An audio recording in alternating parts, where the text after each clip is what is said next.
Chantella Tucker, Mario Tucker, and Joseph Williams were wards of this court.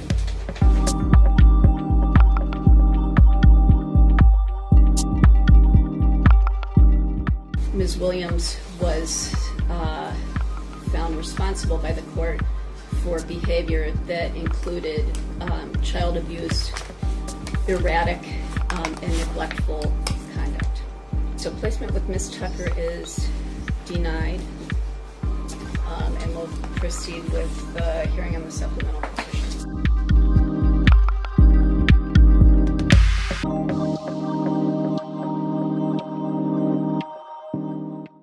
My name is Mario Tucker. Speaking on behalf of my mother and my siblings, we were taken away from my mom and we were put in foster care.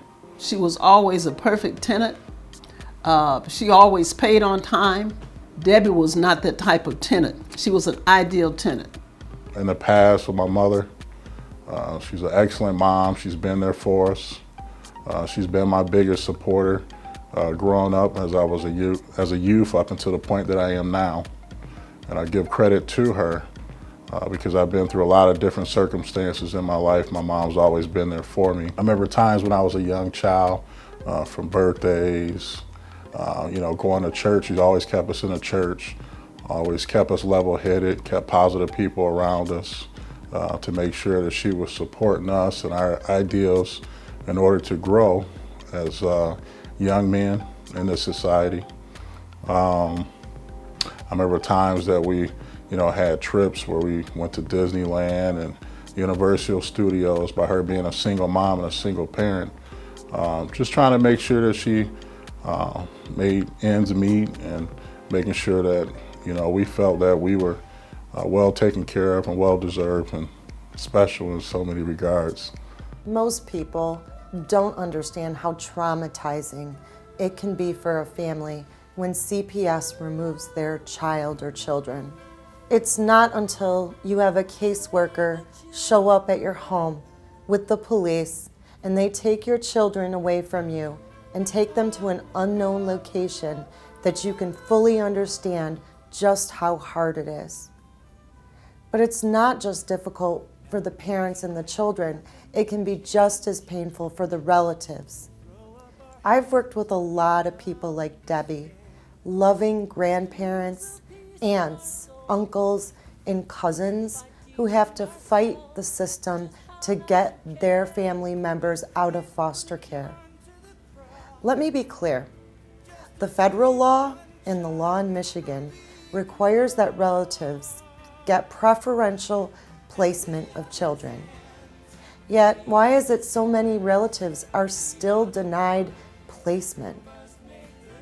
Unfortunately, relatives encounter problems in the system for many reasons. One of the biggest reasons is that the agency often deems them inappropriate if they support the parent. In other words, if the grandparent or other relative wants to help the adult parent through a drug problem or a mental health problem, then that relative is viewed as being a part of the problem. The reality is, just because you want to help the parent doesn't mean you can't also protect or provide care for the child. Another problem relatives face is when a child is placed in a foster home. It puts the relatives in the position of having to compete with the foster parents for placement of their own relatives.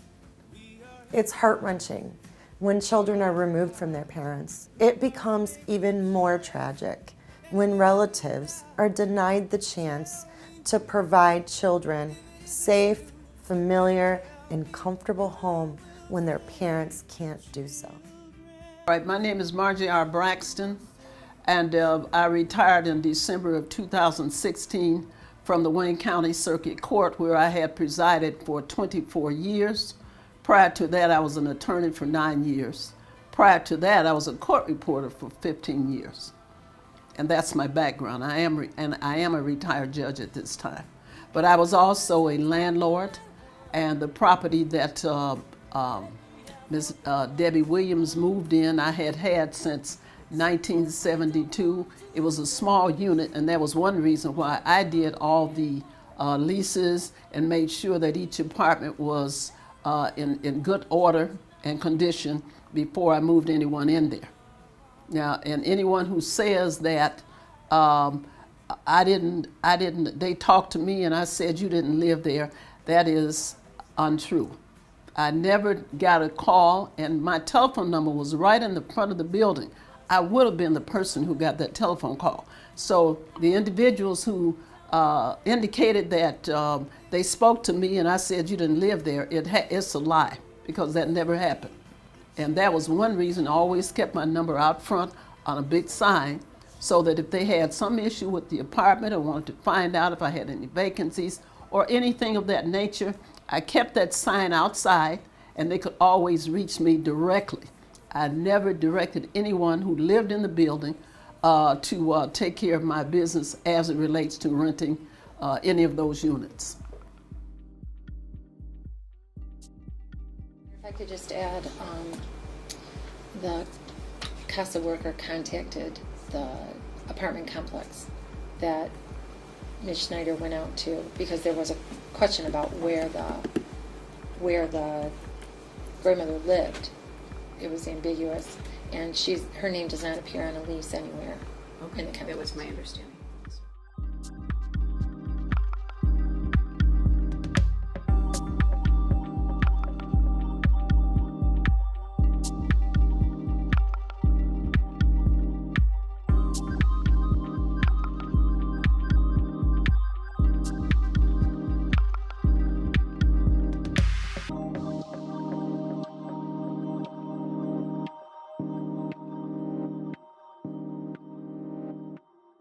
Because in 1965, they passed a law that allowed them to drug the kids. At that time, they went into the schools and told us, they came to my school and said that your parents can no longer spank you, and if they do, call the police. The file is 1264 NA. May I have your names, please? Good afternoon, Your Honor. Roger Farina on behalf of the maternal grandmother, Ms. Debbie Williams. Good afternoon, Mr. Farina. Debbie Williams, Shania's maternal grandmother. Thank you. A week ago, the court ordered a home study on Ms. Williams. If one had not already been done, as Ms. Richards testified, one was done in Malik Tucker's case. Ms. Snyder did another one for somewhat similar reasons. Both home studies, as I read them, were denied.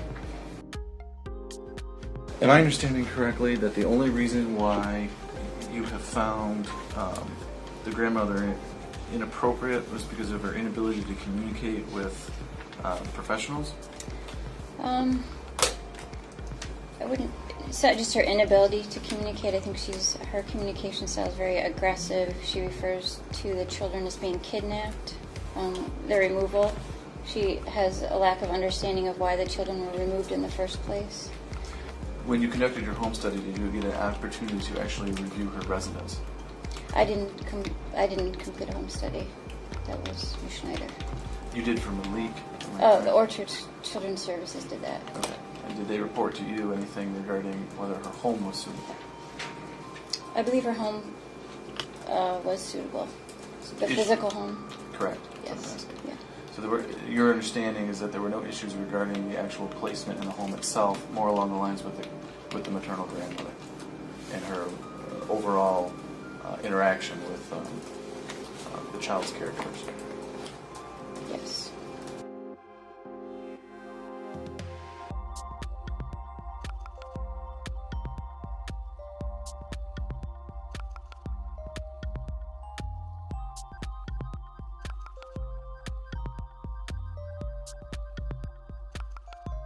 If you have been given the calling to be the leader of your flock, and you not out there in the trenches like a good shepherd would be when his sheep are lost, then you are not fulfilling what God has told you to do, and you are not in that seat behind the pulpit to become an entertainer.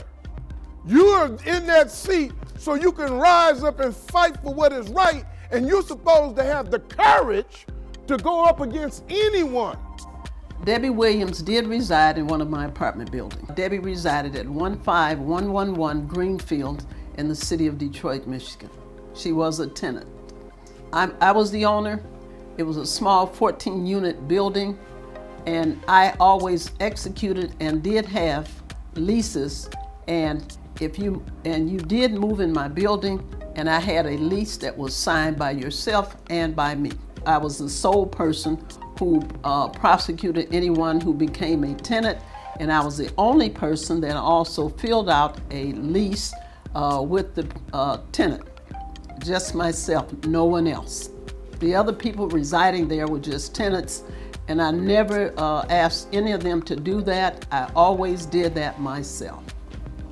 When you say door, actually what you're speaking about is the lock. There was a lock, of course, on each door, and these two units were side by side. And for some reason or another, the lock was malfunctioning. So, and the one that malfunctioned was the first unit where I had signed you in as a tenant. But because we had difficulty trying to make the lock operate the way it should, I had an individual to come out and look at it, and he said it would take quite a bit of time. So what he did was he made sure the one that I wanted to move you into was working properly, and that's the only reason we switched from one unit to the other. That was the only reason. I have known Debbie, I can't remember the exact amount of years, but at least 8 or 9, maybe 10 years. And I might also indicate that at one time she resided in one of my apartment buildings that was further west than Greenfield. And she was always a perfect tenant. She always paid on time. I never had to ask her about individuals going in and out, making noise, calling the police. Debbie was not that type of tenant. She was an ideal tenant, ideal. And she did stay at my unit. I had 2 units, and one was on Finkel near Telegraph, and Debbie resided there some years ago. And a perfect tenant.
Save the babies.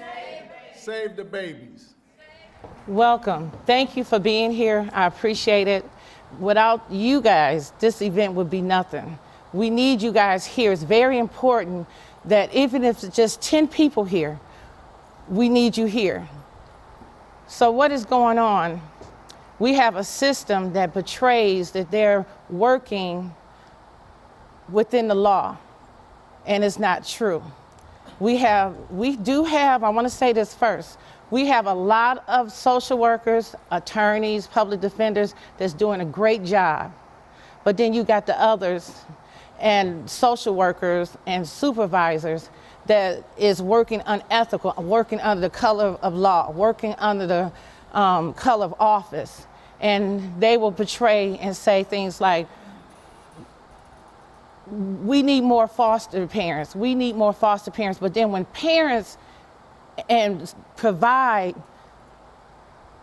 relatives and say, I want my mother, I want my grandmother, I want my aunt to have my child, and that parent, that relative is deemed suitable, they will put on the report that that parent, that grandmother, that aunt, that uncle is not deemed suitable, or they look for certain family members and they didn't. That's the game is played. And then you have other games played. And you know, we talk about child trafficking. That's a big thing. It's so sad.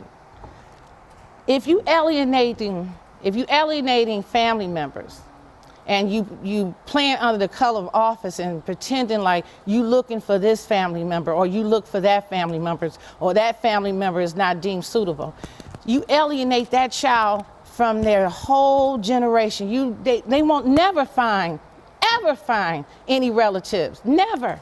So they go in the hands of people that pretend like they love them, and then they out there being trafficked, and now they out there on drugs. Now they out there as young as prostituting, having babies, or whatever.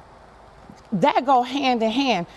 Department of Human Services have a website about trafficking, but don't even understand they are the biggest part of causing our children to be trafficked. That is so,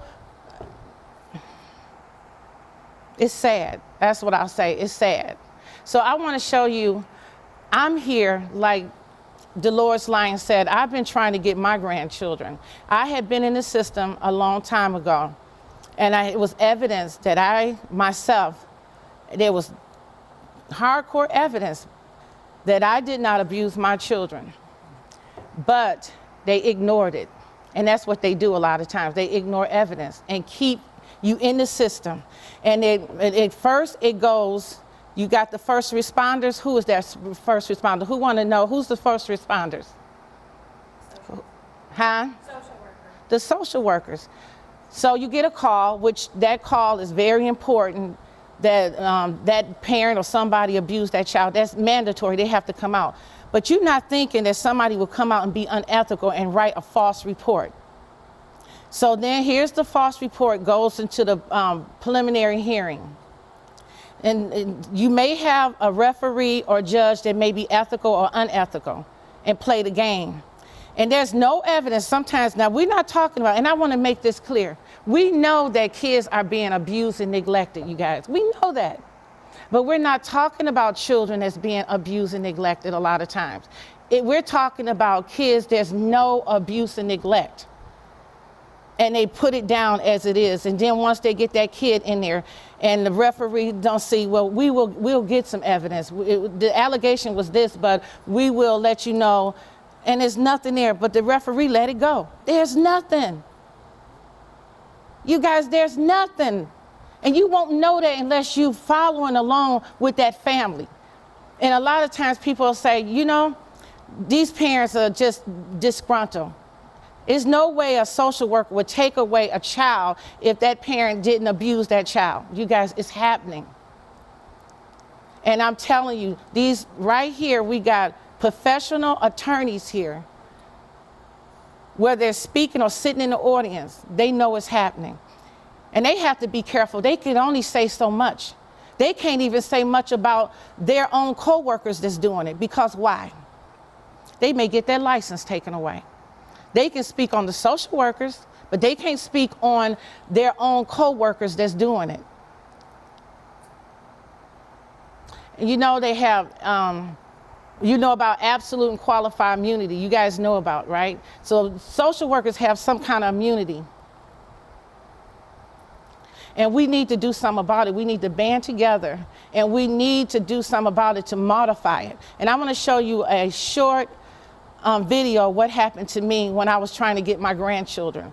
And that's you all, I was in the system with my own kids, and my oldest son wanted to live with his dad. His dad owed child support. And so his dad told him to lie so he could live with him, so he wouldn't have to pay the child support. It was evidence. Now, my kid's supposed to have been beat with 2x4s, iron cores, and not starved to death. There was evidence that the kids went to the doctors, and the doctor said they had a bill of health. Nothing was wrong with them. But I still went through the system anyway, you all. Okay?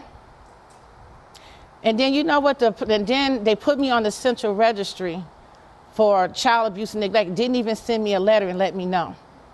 And so then when my daughter got in the system through her boyfriend or whatever, and I tried to step in, you okay? They used something that I was expunged. I got expunged from the central registry, and guess what the administrative judge called me? He called me honest. When my children was removed from me, they gave my children back to me. So why would you give, if I was abusive and I was this terrible grandmother or mother, why would you give my children back to me? That's what that one document was up there.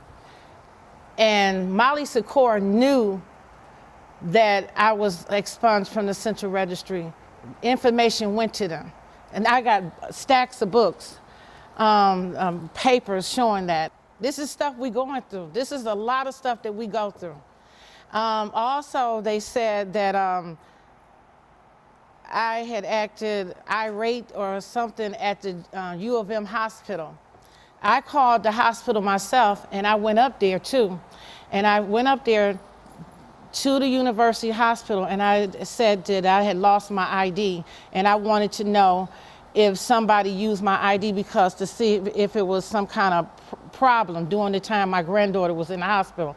I gave my ID to the University Michigan police that they house inside the hospital. It's not security. So you come up here and say that I act a certain way in the hospital, but you have no evidence. They will not, the hospital will not give you evidence, a police report, if I acted like that. You guys, you have to look at these things. I don't know what I can do for you. Oh, no, that's okay. I just probably have to see another way of getting the information. But you said June 2012, you do not see nothing in my name. No, I can't find anything to do with your name at all. So. Okay, well that's what she told me. She told me that there was nothing with my name on there at all, but about some phone call, two phone calls.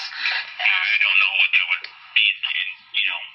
Did you check? You checked under my name. You checked under Debbie Williams. Right.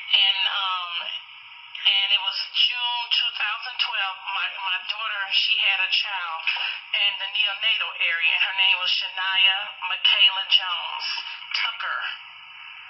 Yeah, I don't know. I've got nothing here. Okay, no, In response to Mr. Kincaid's allegations, there is no recording device. What he pointed to is a speaker for computer. Nothing is being recorded or taped. If he had taken an opportunity, to ask what the device is, we would have clarified. It's not a tape recording device. For me too, but And all it would have taken, instead of creating a misunderstanding, is a simple question, a simple respect for this. I do not have a motion to intervene before the court. I have a motion that says that how the DHS has not followed statutory requirements for placement. I did not ask to intervene. You just, did previously. that was and in May. Yes. This is the motion, this motion today is not that issue. However, there is some housekeeping matters I'd like to address with the court. I just received Mr. Kincaid's response about maybe 20 minutes ago. I had another matter I was working on. I've not received it prior. There are documents attached that are incomplete, including some kind of assessment, a letter dated August 6, 2010, saying a tentative denial. However, it's citing a report dated Mr. August Farina? 9. You're taking up our time. Right. There was a motion to intervene, and the reason I raised that was because that might have given you standing to participate in this discussion. But since it was denied, you do not have standing to participate in this discussion. The reason your motion, or the motion you originally filed, is before the court for any consideration today is because Mr. Jones's counsel said that they endorsed that motion as their own motion. So I'm willing to hear from Mr. Hamden regarding the motion, but I'm not willing to hear from you or from Ms. Williams regarding the So, motion. just for the record, my motion for the department to follow their guidelines, not a motion to intervene today, is being summarily denied. I was told I can have an opportunity to argue my motion today. It has been denied without giving me an opportunity to be heard, and Ms. Williams an opportunity to be heard. You're raising an issue of standing, which is not an issue that we've had a chance to respond to, because it's not an issue of standing.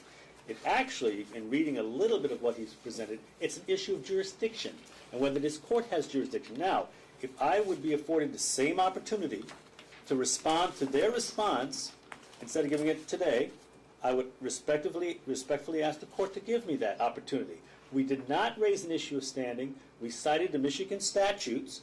We are saying that the law has been broken and not followed, for the record, and that's why we're here today. We're complying with DHS. We're not saying take the custody away from DHS. We are saying DHS has broken the law, not followed the statutes. We've provided ample motion and ample brief in support of that, and a counter argument has been brought up as to standing. We're not addressing that. That's not the issue from our perspective. If the court wants us to step out and not participate, we will gladly follow I'm what not the asking court you to does. step out of the courtroom. I'm just asking you to sit in the gallery with non-parties. I have no problem following what the court has. Do I have a chance to present my motion today? No, you do not. Mr. Hamden will. As a point of clarification, we are not referencing any motion from May. This is a separate motion, separate issues. You're just not following what I'm saying, so I'm going to let you go ahead, Mr. Farina, and have a seat in the gallery. And Ms. Sisson, was there anything other than your written response that you wanted to place on the record? Just as a you point, would I will Mr. clearly. Freenah, I sit will down follow. now. Just one more Sit clarification. down. Are you denying my Now. motion? Is that correct? No. Okay, thank you. Well, so when Ryan came to a family team meeting with me, they stated that my granddaughter, Shania, was born drug addicted, and she wasn't. And the only thing Ryan is here, right here, come here, Ryan, for a minute. He heard them in the team meeting saying that my granddaughter was born drug addicted, and she was not. And he spoke up, he said, but she said. Yeah, there's some contradictions here with obviously things were working against you in this situation here. But we still trying to make long story short, the fight is still on, and I know her for, like I say, about 20 years, and she's a honest person, a dedicated person, and just kind of got mixed up in the system here. And we're still working on it. We're going to resolve it, and you just got to keep the faith and keep moving on. We're going to talk about the system, so we're going to try and move this along. And I want to bring first Reverend Frederick D. Shaw, Jr. He is a former Los Angeles County Sheriff Deputy and also part of Citizens Commission of Human Rights International. And he wants to expose the psychotropic drugs used in the foster care system. Present to you all the way from Los Angeles, okay? Reverend Frederick D. Shaw. Thank you. Giving honor to God. I want to begin by, first of all, thanking Debbie for the fight that she is doing. Debbie asked me to come out from Los Angeles, and I came out. The thing is that I don't know what they initially said that was supposed to be the problem in the home, but let's say that there was a problem. At some point, when the person has done all that they have commanded them to do, when they have gone above and beyond what is supposed to happen and taken care of all the business, and then people can sit there and say, she didn't communicate properly. You taking people's children and grandchildren and you act like you don't understand the culture, because the one thing in our culture is when you start messing with people's children, they get excited and they get uncooperative. And I can take you back to the days when I was a child some years ago. And there was a lady who was very renowned in the community, but when it came to her children, you know, that head could get to rolling real tough, and she would stand up, and parents are supposed to stand up. And, you know, so Debbie, first of all, Debbie, would you stand up for a minute? Y'all look at how beautiful Debbie lived today. Y'all look, you know, in the midst of all that is going on in her life right now, all that she's having to fight through, then she come up here looking like that. You know, so we want to thank her for doing what she's doing. The international spokesperson and the director of public affairs for the Citizens Commission on Human Rights. It is an organization that exposes psychiatric abuses. We get into how psychiatry has infiltrated the community, the words and the efforts that they've done to take the children of black and brown families.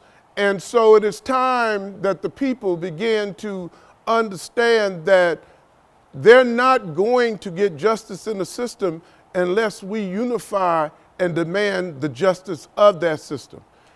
If I told you that there was a gang that was giving children drugs that would cause them to kill themselves, you would be appalled. If I told you there was a gang that was giving kids drugs that made them hallucinate and commit homicide, if I told you that there was a gang that was electroshocking babies and pregnant women, you would want them on the FBI's most wanted list. You would want them with terrorism. But then when it's in the field of mental health, we go silent. Right now, children in several states from 0 to 5 years of age is being electroshocked. We have pregnant women being electroshocked, causing miscarriages. And we sit idly by like it has nothing to do with us until it becomes our turn. Sometimes it becomes our turn, Debbie, because God knows who he got to put the burden on to get some things done.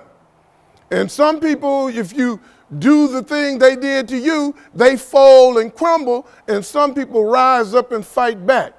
And what we need in this society right now is people who will rise up and fight back. And we can't sit idly by and wait till it's our turn to jump up and then want to fight back. You know, the smart people, when I was growing up, and I grew up in a gang-infested area where the Crips and the Bloods and all of that was originated in Compton and Watts and Willowbrook area. But the smart kids understood that when they came for you, I stood with you, because they're going to come for me later on. But if I stand with somebody, now I got the ground, and I got one person at least that will stand with me when they come and become my turn. If we don't stand with each other, then we always are divided and picked out of the crowd. That's how they kill off leaders. And so we must be willing to fight back. We must be willing to go up against the system that do the atrocities. One of the problems in our community, and I don't want to offend anybody, but our ministers are going to have to come out from behind the pulpit. Okay?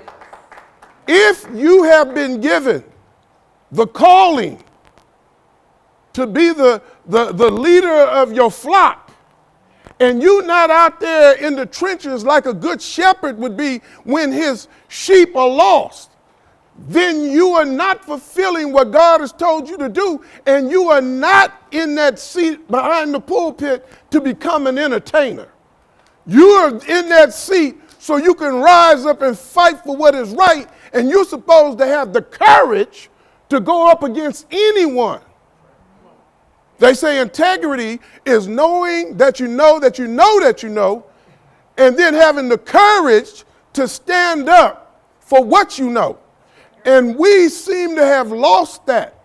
And our suits are more important than the pursuit of saving the people that we're supposed to be over.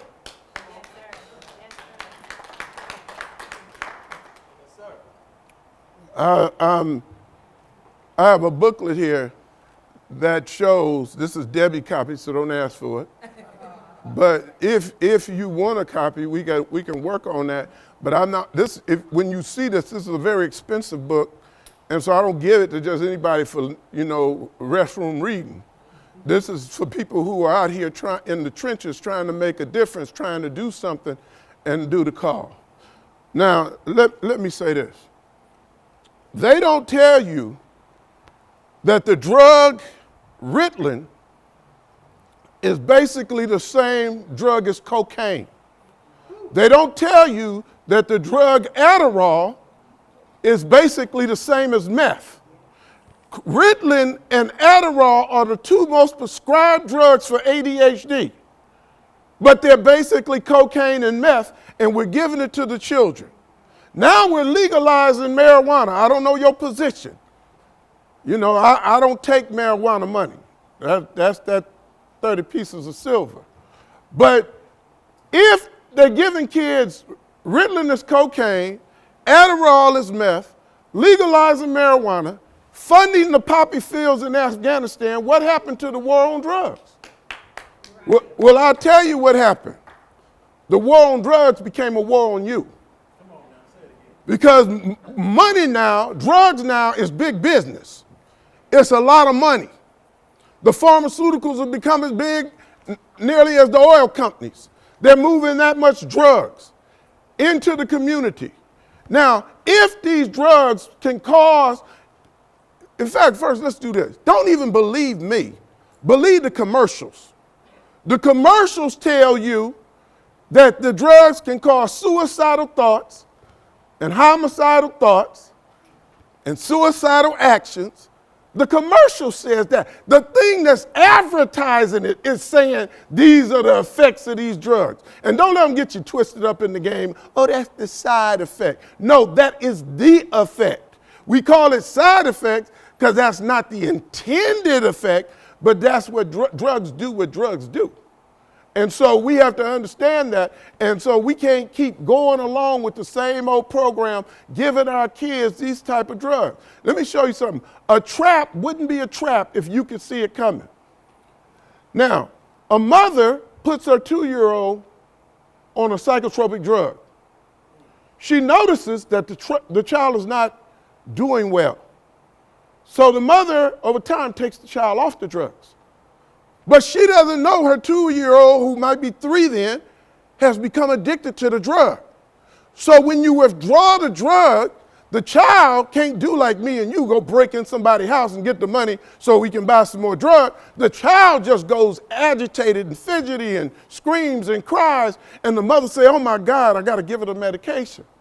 The moment she gives her the medication and the child seems to calm down, now the mother is convinced that the child needs the medication. She has no clue that her child is already addicted to these drugs. And some of these drugs can addict you very fast. So we have to know that this is the type of thing that's going on. We have to unify as parents, as clergy, and they want to talk about making America great again. Well, give it back to the parents.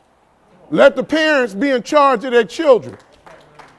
I'm an ex-law enforcement officer. It has always been funny to me how if a child or a young teenager won't act up, he acts up, and I can't get him to comply, I can take a baton and hit him, I can take a taser and electroshock him.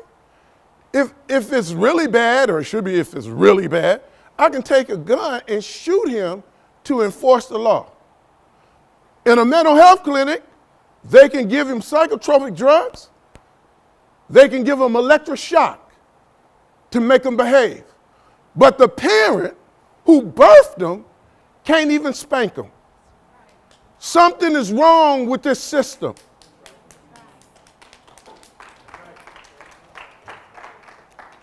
One of the tragedies in the community is you have an event like this, and there's 30 people here, when this thing should be overflowing, because if I was Jay-Z, you couldn't get in here. You know, if I was Will Smith, you couldn't get in here. You know, some of you older people, if I was Denzel, we couldn't get in here. But when it's an issue that affects our lives, we don't show up. All that does is tell the people who are enforcing these things that you ain't ready to do nothing about it. If you put on a protest march and you got 40 people, they look out, see 40 people, and they look back at their newspaper. If you got 4,000 people, they look out, now they want to know who's talking to them.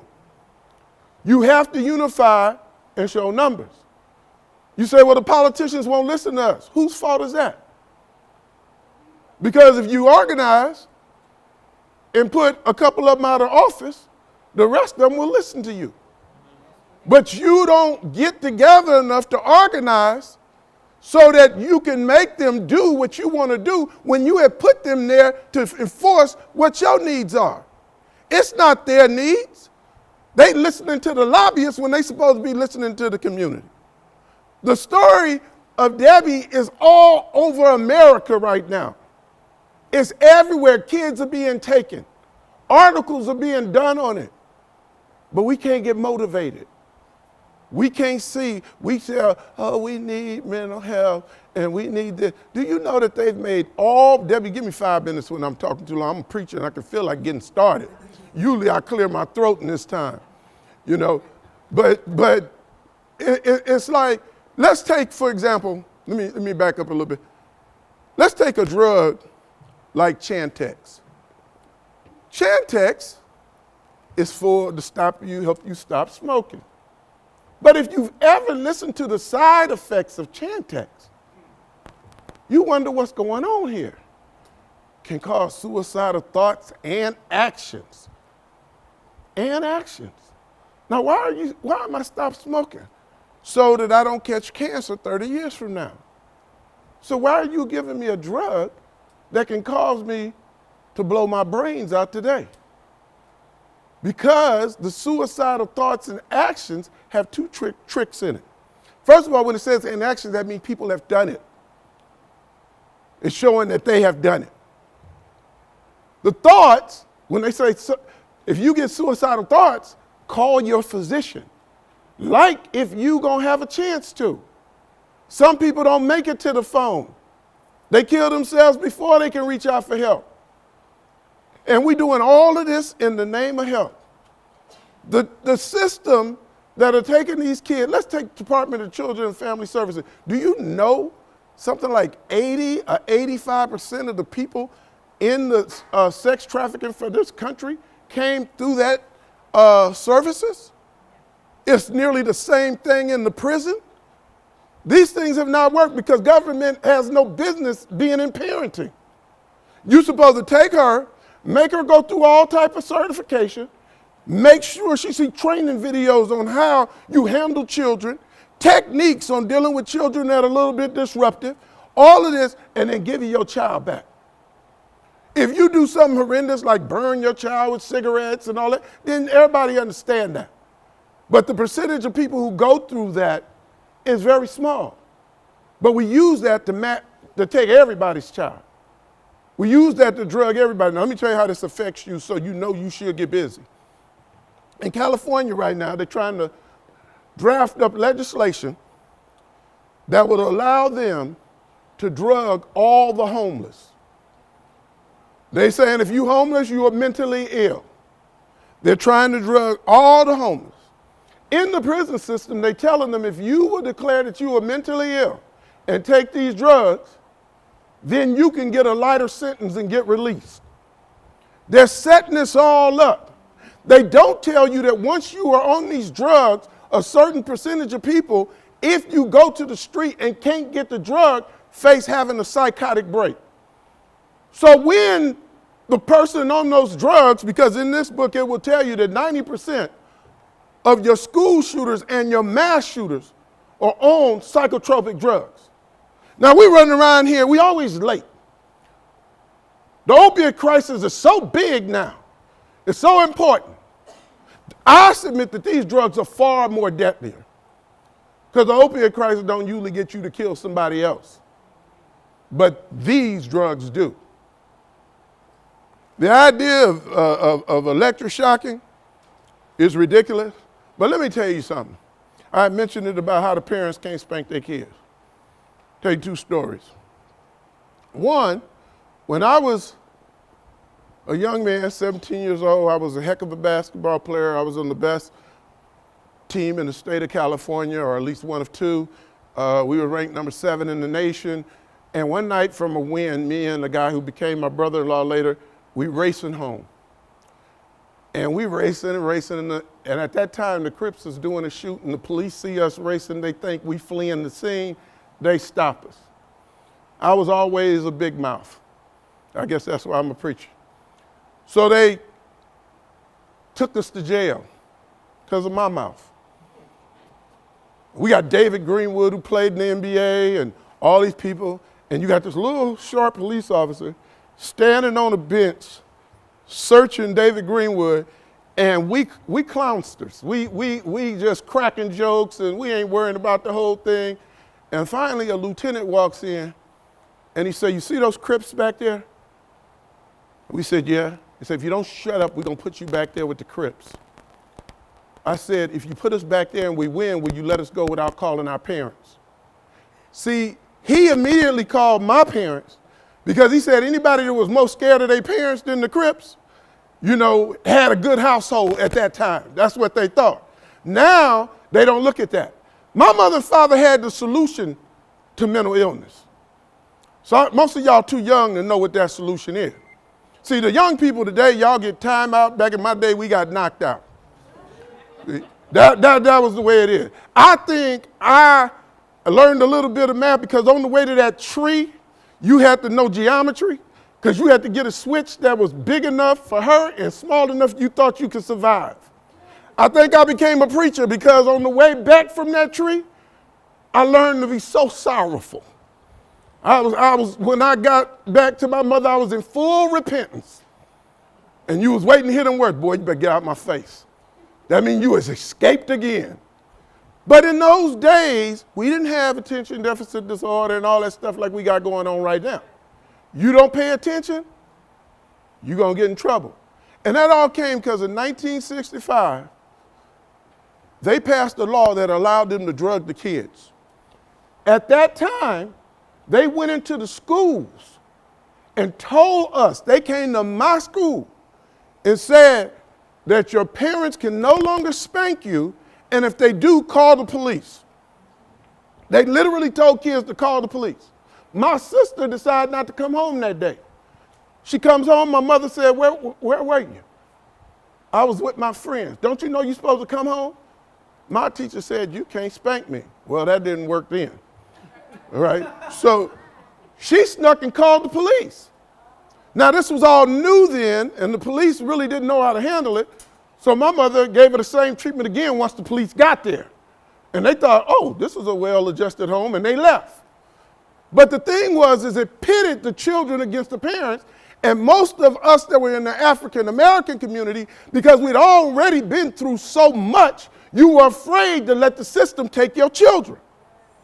So you backed off and gave way more leeway than your parents gave you. But mental health knew at the time that if you could not check your child as he grew up, that at some point when you could not handle him, you would have to turn him over to mental health or he would go in the criminal justice system. If you could see a trap coming, it wouldn't be a trap. the system, having the system take my son from me when I was trying to protect him from a drug-abusing mother. And they tried to say that I needed to take a psychiatric evaluation as a contingent, as a basis for getting my son back, when in fact I never did anything to him to begin with. So needless to say, I told them what they could do with their psychiatric evaluation. I never took it. I refused to take it. That's right. And knock on wood, the Lord prevailed, and I won that case, and I got my son back. But now my son is continuing to be drugged. But I want to ask you. He's continuing to be drugged? He's continuing to be drugged. My son just tested positive for cocaine and marijuana for the 6th time. And the same court that authorized a petition to remove my son from me on the basis of hearsay now says that my son is under no imminent danger or harm being exposed to cocaine or marijuana. Wow. The same judge, the same court. The same court is said that they tried to manipulate. I heard you talk about psychiatry. They tried to manipulate me that way. So my question is, does your organization advocate on the behalf of parents like Deborah or myself and this amazing lady here? She won her kids back after how many years? 5? 5 years they took her kids. So to your point, it takes an army of ants to beat this elephant. And so I know that psychiatry is your primary focus. But I'm wondering, is your organization able to help, at least if nothing else, give a voice to parents who are fighting? Because I'm like yourself. I will stand up and fight. And even though I won my case, I feel like to whom much is given, much is required. And there's no way I can now just turn my back on this situation. I've got to stand up and fight this injustice, because injustice anywhere, as Dr. King said, Reverend, you know, is injustice everywhere. Well, let me tell you something thank about. Thank you for the opportunity. Well, oh yeah, thank you for your statement.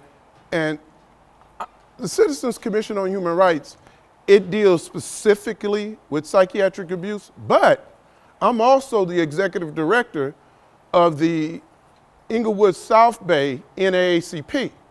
And so I use both of those organizations to fight. I've introduced legislation that became federal law through the NAACP. We did the Child Safety and Medication Act, and that basically said that parents could not be forced to put their kids on drugs as a condition for being in school. That was signed into law by George Bush. And so that's a federal law. They can't make you put your kid on drugs as a condition for being in school. I did that through the NAACP with the Citizens Commission on Human Rights. I worked Democrat and Republican and got it passed. One of the things I want you to do, if you can, get out of this Democrat-Republican foolishness. Go agenda. Go agenda. Okay? You might not like 45, but he's passed one of the most comprehensive prison reform bills, and nobody's talking about it. And none of our Democrats did that. In fact, it was our Democrats, and I say ours because I am a Democrat, that passed the laws that put all these black people in jail. So all I'm telling you is don't believe the hype. But you have here in Detroit the biggest NAACP in the country. So, well, then y'all got to go down. Sometimes you got to help folk. That's how I'm getting famous. I help folk. I don't protest them, I help them. It looked like a protest, but I help them, right? Yes. I really need to know what it is the NAACP is doing and when they're going to do something. Who do we talk to? Because there's too many disparities, injustices in housing and mental health and education. Where is the NAACP? Let me tell you where the NAACP is. This is where you can find the NAACP, right there. The NAACP is individuals like me and you. They don't carry no magical wand. All that happened in Inglewood South Bay is I arrived. And I had an agenda and I had what I wanted in my mind, and I started leading the fight. And because I was doing something, I started moving up. I came in as a member. They had all of their slate. By the time we went to our first conference, the president said, "Oh, you are third vice." I didn't even know that. Then I became the second vice. Then they asked me to be the president, and I told them, no, I'll run it. I want somebody else as the president. Because my buddy that's the president is getting ready to run for elected official. So I want to get his image out there because I know it's hard. But there is, one of the things that I'm trying to get black folk to understand is that there is no they It is us. And the responsibility of our people comes in our hands. This ain't to exclude our white brothers and sisters. And I want to make that clear because we would have never got through the Underground Railroad if it wasn't for white people. We would have never got the civil rights movement passed as fast as it did without James Gardner and Charleston Heston and Martin. So this ain't necessarily a race issue, but people of privilege, and if it was black in reverse, it would be the same thing the other way. People of privilege take advantage of the privilege. So what we have to do is take responsibility for ourselves and create our own thing. Now, it ain't their fault if we can't get together. Okay? So. Good evening, my name is Diane McMillan. I'm responding to the question about NAACP, the Detroit branch. It is the largest branch and strongest branch. I'm very active in that branch, and being the vice chair of our policy committee. And what are we doing? Come and be part. It's you that will make the NASW. So my sister here, I know she's going to come and be part of it. We're having a meeting this Thursday at the Detroit branch on 2nd Avenue. So come there and be a part of it. Happy to grow. We're having a convention here in July. Be a part of it. Every one of you get with her and show up at that meeting and voice what your concerns is. Even if they won't do something for you, just because you united to do that, well, you already started your own group. So, you know, it's a lot of it is how we perceive. When I started this, everybody laughed. You going up against mental health? Are you crazy? Do you know how much money they got? Do you know what they'll do? Like, I care. I read a book that said that David can beat Goliath. So therefore, if I'm supposed to be appointed and anointed by God, then I'm supposed to believe that me and God can handle things. So I don't go at it half-stepping and waiting for their goodwill. I go at it, and before I leave, because I always got to do this. If you have anybody in mental health that want to challenge me on this issue, if you have some psychiatrist, some deep believer in all of this shock therapy, and then you set up a meeting where we can do a debate. I got 3 rules. 50 people or more in the audience, on radio or television. I ain't going back and forth with them, I already know. But if they want to take me on, they better know that I've debated psychiatrists from Morehouse University to UC Irvine, Harvard professor, and I got the same record as Mayweather. So I'm just telling you right now. But I put this out, and I never get taken out, and they won't take me up on it. They will not debate me on it, because you ain't seen me show out yet. I got so much data, it take me 2 days to do this thing. Hello, my name is Paula Smith, and I'm a retired child care provider. I worked for Head Start for 25 plus years, and I have to piggyback off of what you said. My mother was a single parent. She was a military parent. She didn't go into the military, but she had those military rules. And I can appreciate that because I instilled that in my children. So we need to bring the village back. We don't have a village. That's why the children are like they are now. And even dealing with Head Start children and parents, the parents just drop their kids off like it's a daycare. They're not concerned about the education or their input in the program. So we need that. And I know it's a different generation, but we still need that village. And we got to keep pushing for it. Well, I remember when your neighbor could spank your child, and they knew each other, and they trusted each other, and you kept these kids under control. Have you ever thought about the fact that the moment that they actually passed these laws, then we saw these big gangs pop up all throughout the country and stuff because nobody was getting chastised and checked. And then we were responsible because the fathers left the home. And so when the fathers leave the home, it's like the church protects the community the way the fathers protect the family. And when there's no father in the home, and I don't care what the movement is, if there's no father in the home, then you get human trafficking, because they have not made the pimp that could traffic one of mine. He can't watch her and watch me. See, and a good father will lay it on the line. See, a good father will die for their children. See, my father would die for me, and I would die for my children. So the thing is, when people know you're not playing, see, because the mother and the daughter can overwhelm, the daughter and the boyfriend can overwhelm the mother. They can't overwhelm the dad, because somebody get buried. I'm a preacher, but I'm just telling reality. Somebody get buried, okay? So, and if you ever had a child that was stalked, and I did, and if you saw how I handled it, I ain't always been as civilized as I am now. I ain't killed nobody. They would have preferred to be dead.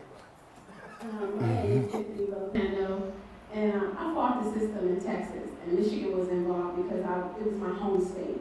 But my question is when my children were in the system here, I had filed motions myself, of course, to not have the psychotropic drugs. They still allow that for years. So I want you to talk a little bit more about that. Well, basically what we're looking at right now, under this banner of liberalism, is that we're snatching the rights of people. And so a parent can't decide what the treatment is for their child. When I grew up, the mother was the nurse of the kid. If you got a rash, you just call the doctor, say, I took him off that, he got a rash taking that medication, and we're not gonna do that. But now, and this is interesting, I'm a diabetic. That's why some of y'all might have saw me sleep over there, because I don't sleep good a lot of times. But if I decide to not take my diabetic medication and refuse to do it, there's nothing they can do to me. But if I refuse to take my psychiatric drug, they come and incarcerate me. Now, the Bible tells us you will know them by their fruit. The fruit of mental health is a homeless population that has exploded. Veterans killing themselves at 22 a day. 8 million children on psychiatric drugs. If 8 million on psychiatric drugs and 1% of those kids have the ability to go out and blow away a whole school, that's 80,000 children that can do that. But if it was only 1% of 1%, you still got 800 and some children. That's why we got a mass shooting or a school shooting almost every day. And that's what's going down. And they all need psychiatric drugs. Okay. I'm just getting loose. What do you mean? I get ready to take off my shoes. Get busy. Hi, my name is Gwendolyn Migo, and I used to be a social worker in Van Buren County, Michigan, and I worked with a lot of children that were exposed to this type of thing, but I fought hard for them. So I really, truly admire what Debbie's doing, bringing this out in the open so we talk about it. It's a miracle, and she's just, it's like somebody that you don't expect. She's not a big politician or anything. She just walks through and then gathers all these people so that we're informed. But also, I've been listening to you, and you've touched on some critical issues, all the way from the ministers and what they should be doing, and what we should be doing as people, because we got work to do. Everybody in here, we got work to do, and you got workers in here that do the work that we need to get done. But the thing is that right now, with this opiate crisis that they claim is so bad, and then you identified that some of the drugs they're giving to babies are worse than that, they are creating sick adults. Well, with the kids, but with the adults, they put them on these medications for pain, and then they're taking them immediately off and causing them to have strokes and heart attacks. And somebody needs to look into that. And when you say the kid didn't take his drugs and the kid was acting crazy and committing suicide, that's the same thing they're doing with adults. I want to thank everybody for the question. I want to do one last thing as I end up. That little boy right there, who does that little boy belong to? Right here? The little boy right there, who does he belong to? Is that yours? Is that your turn? Can you bring him up here real quick? I want to show you guys something.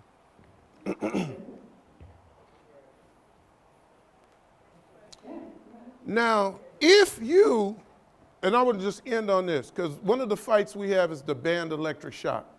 And if you stuck your finger in a light socket, that's 110 volts. Now, What reason would you take somebody like this and put 400 volts through their brain? How old are you? 7 years old. Now imagine from 0 to 5, little children even younger than him being electric shocked. That when she was pregnant with him, they could electric shock her and cause him to be miscarried or aborted. This is not something to come to hear. He gave a great message. That crap means nothing to me. It is only what we do. It is only the action you are willing to take. Faith without works is dead. And that's where you leave faith that don't have works backing it up. That's how they kill faith, because you didn't do anything to protect these children. And this is our future. And so I just wanted to thank you, young man, for coming. What's your name? Caleb. All right. Caleb? Like in the Bible? Boy, no wonder I called you up here. All right. Okay, thank you. Good afternoon. My name's Jeffrey Nolish. I live in Detroit, Northwest Detroit. Just moved, actually. I used to live in the Cass Corridor for about 6 years. I just moved over to Fairfield. The border is University of Detroit Mercy. So I have the opportunity, in addition to being in Detroit, to being able to represent the governor today, Governor Gretchen Whitmer. I work for her as a policy advisor. I focus on issues of safety, security, and justice. We have 7 policy advisors and who report to a policy director, who reports to the governor. Since I live in Detroit and since I focus on issues of criminal justice, human trafficking, gun violence prevention, military and veterans affairs, LGBTQI, civil rights, and more, my colleague Megan and I decided that I would represent today. However, she is the person that represents the Department of Health and Human Services. So I asked Megan, we talked some briefly toward the end of the week about some of the things that we were looking at today with regard to the foster care system. And so what I wanted to do is read you a bit of what Megan offered to me so you have some awareness about what we're looking at with regard to foster care in the Department of Health and Human Services. So a big issue that we examine is keeping families together whenever possible, helping moms and dads and parents and guardians get the help they need to be able to keep kids. We look at things like food security. Thank you. We look at things like, okay, thank you. Look at things like food security, affordable housing, job training, drug treatment, mental health treatment, violence prevention. We're looking at ways to get more of this covered in community programs and linking people to the right programs. In addition to that, we've raised the asset test to make more families eligible for food and heating assistance. We're looking at hiring more workers, getting caseload numbers down, giving our case workers the training and resources they need. Our executive budget, we've heard a lot about budgets, I'm sure, the last 5 months in this state. As you know, the governor introduced her budget in February or early March, and that's been received by the legislature, so now the House has passed their version of the budget and the Senate has passed their version of the budget. And what we're going to do over the next coming months is reconcile those. But in the governor's budget, which is a champion for the roads and for education and for water infrastructure and skills that our Michiganders need, we have nearly $9 million for child welfare enhancements, including supportive visitation between foster children and their parents to promote family reunification, and funds for the Building Community Partnerships Parent Mentoring Program. We're looking to expand Foster Future scholarships. We're looking to expand free books, tuition, and board for college. I know the governor would like to be here and thank you for, would like to thank you for your time and all the work that you're doing on a variety of fronts. And I'm here to listen. I'm here to take back whatever I can to the governor's office, to my colleague Megan. This is not one stop. I do live in this city, and for 75 days during the campaign, I was alongside the lieutenant governor as a special advisor. So I've been to Flint, and I've been to Muskegon, I've been all over this state, and I've heard a lot of stories, and the governor is committed to helping each and every one that we can. So just here to be brief, but it seems like some hands went up, so I'm happy to take questions. Yes, sir. I can tell you that's not the case. Which part? About all the programs being put in place for parents. Okay. Because my wife and I, we went above and beyond, and she wouldn't even communicate with us like 3 weeks after we've been in court. So she wasted 2 months of court time where she didn't even communicate with my wife and I. 2 months. My wife and I, we lost our rights to our children. To all 6 of our children. And I went above and beyond. I went and got a therapist for my wife and I, because she wasn't doing nothing for us. So when you say that DHS is doing their job, they're not. You guys really need to really investigate DHS, because they're not doing their job. CPS, whatever. They're all the same to me. Yes.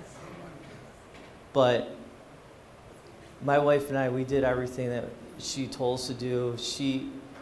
We got a therapist, and she told us that she wasn't qualified for our situation, and she's been in charge of Colonial Woods Christian Counseling. She's been a therapist for over 30 years, and that therapist wasn't good enough for her.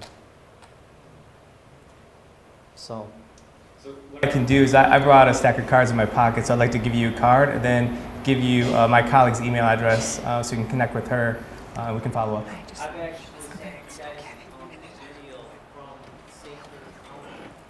The working for your initiative. We sent a video to Governor. Oh, you're still talking? Okay. The website to let her know what's going on in St. Clair County. There's a lot of corruption going on. Okay, so I can definitely touch base with our constituent services and see if we can locate that and see what's happened with that. It may have gone straight to the department. It's good seeing you again. We ran together in the race for state representative recently. And we ran because we believed in people. We wanted to help people. And I think this is an opportunity now that you can take his story back, Deb's story back, because I'm a licensed social worker. I've been a licensed social worker for over 50 years. And the stories and the points that we're hearing this evening, our governor needs to be really serious about it, because she ran in terms of helping families. And we're hearing these crashes in the family. And our DHHS system does need to be broken. As I listen to the policies, and you know, I read policies, and the preacher talked about organizing. We got to organize people. We got to organize and organize.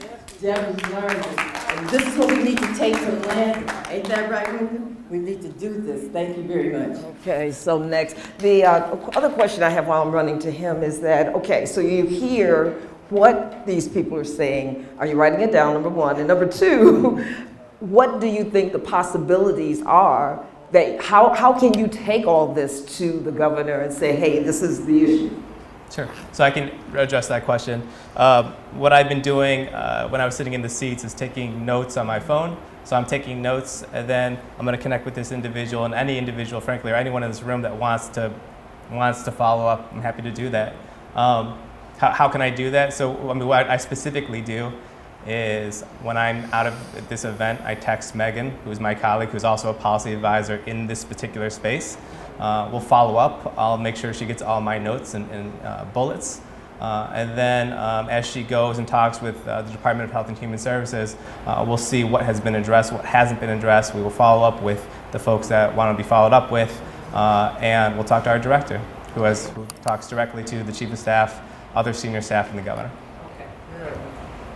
Hi, my name is Reverend Stacey Swimp, as I said earlier. Now, the question I have kind of piggybacks on what was already said. I'm not necessarily reading, but what I want some of us are a part of a growing statewide coalition on behalf of children's rights. And particularly, we have a concern about Child Protective Services. Now, I heard you, which is obviously attached to MDHHS. So the question I have for you is, because I heard you talk about you are a part of a civil rights effort for the governor or for the state of Michigan? I advocate civil rights policy. Okay, well, this is a civil rights issue. For example, we have many instances where CPS workers intentionally falsify information on a investigative report and on a sworn affidavit to remove children from families. We have many instances where CPS workers are literally perjuring themselves. Now, that is a civil rights issue, sir. Okay, that is a Fourth Amendment issue. That is a due process issue. So I believe that would be something that your department, I pray, will be willing to look at. But my question to you is, I'm not sure if you are aware of a state audit that was done within the last 2 years on CPS by the state of Michigan. And they concluded a number of egregious actions on the behalf of Child Protective Services, including coming into our homes and interviewing our toddlers and our children without videotaping them. I can go right down the line. So what I want to know is, are you willing to get with Megan or even with the governor and organize a meeting with this statewide coalition that I'm talking about so that we can meet with you and or whoever that you think would be the best person to be in that room? Because we have immediate situations that are urgent and we don't have time for bureaucracy and to drag this out for months. So are you able to help facilitate a meeting soon for that purpose? I'm going to say a few different things. So first and foremost, we have a Michigan Department of Civil Rights that you are able to reach out to at any point in time, and I work with them on these issues. So it is important that you do connect with them. In addition to that, right now, anyone in this room is able to go onto our website. It's www.michigan.gov/Whitmer. They're not responding to CPS complaints. I just want to be honest. They're not. The coalition has tried that. Sure, I understand. I'm just trying to give you some of our how the operation works, right? Anyone is able to go onto our website and submit a form requesting to meet with the governor, requesting the governor to speak with individuals. That goes directly to our scheduling department. It's just a matter of how do you expedite the process directly in an organized fashion, and that's why we have that set up. So you're able to do that right now. You can go onto your phone and start that process. Can you help expedite getting past the bureaucracy? Because you understand. So I understand what you're saying, and when I worked on the campaign, I often had people come to me directly and say, can we, and then what I end up doing is filling out the form that you're also able to fill out. Then it goes to the scheduling department. So it really is a process that we use, and I'm able to take that back to Megan and to our scheduling team. It helps when something's in the queue, though, that they can point to and say, oh, I see this in the queue. Okay, we can figure this out. We can talk to all the parties involved. Hi, my name is Sonia Cannon, and I'm a private attorney, but formerly I was a DHHS caseworker in my younger years, and I also was an attorney with the Department of Attorney General, where I prosecuted cases of child abuse or neglect. First of all, I want to say thank you to you for coming. Don't stop coming. I know, please don't stop coming. I know that it's hard for you right now to stand up there. That's not easy. I give the governor and you a lot of credit. These people, a lot of the people in this room have gone through tremendous hardships. We need you to show up. We need you to listen to what we're saying. I would like you to take one particular issue back to Megan. It's a very important issue. Your Department of Human Services more recently put out a memo to their employees about relative placement. It was a comprehensive memo. It was an excellent memo talking about why relative placement needed to happen, what needed to happen with the process of relative placement. Your private agencies that you're contracting with are on a consistent basis denying relatives placement of children for very superficial reasons. I guess what I'm saying, I think the policy, I think Megan needs to look at the policy, and the policy needs to address that particular issue. And in other words, your policy needs to address the denial of relatives on a frivolous reason. For Debbie to get denied because she didn't communicate well with the worker is not a reason for her grandchildren not to grow up with their family, okay? So, and the other thing that I want you to take a look at with your private agencies is the incentives that they're getting to have strangers adopt children, okay? And again, thank you for coming. I'm going to give you my information. I am in the trenches. If you ever just want some practical feedback off the record of how things work and why I think they work that way, I'm not going to scream and yell at you. I'm going to thank you for showing up, and I'm going to thank you for calling me.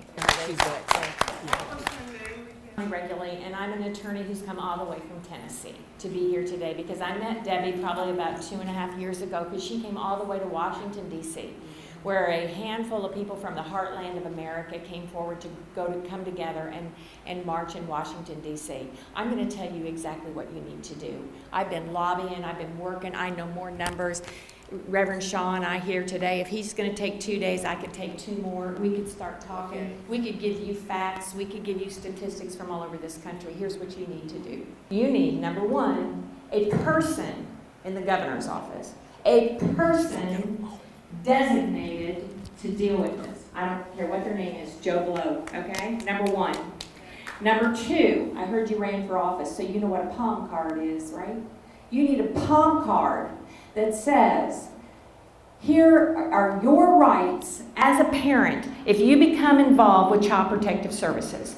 You have the right to truthful statements. You have a right to present evidence. You have a right, blah, blah, blah, blah, blah. And this lady right here, Sonia, can tell you exactly what needs to be on it. At the bottom of that palm card needs to be the name and the phone number of that person in the governor's office who will take their call if anything in that checkbox is checked. If there's a false statement, if they're refusing a relative placement, somebody needs to take that call. That's number two.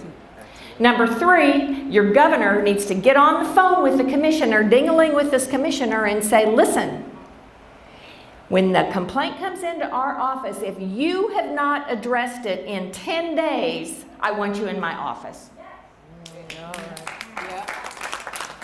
1, 2, 3, okay?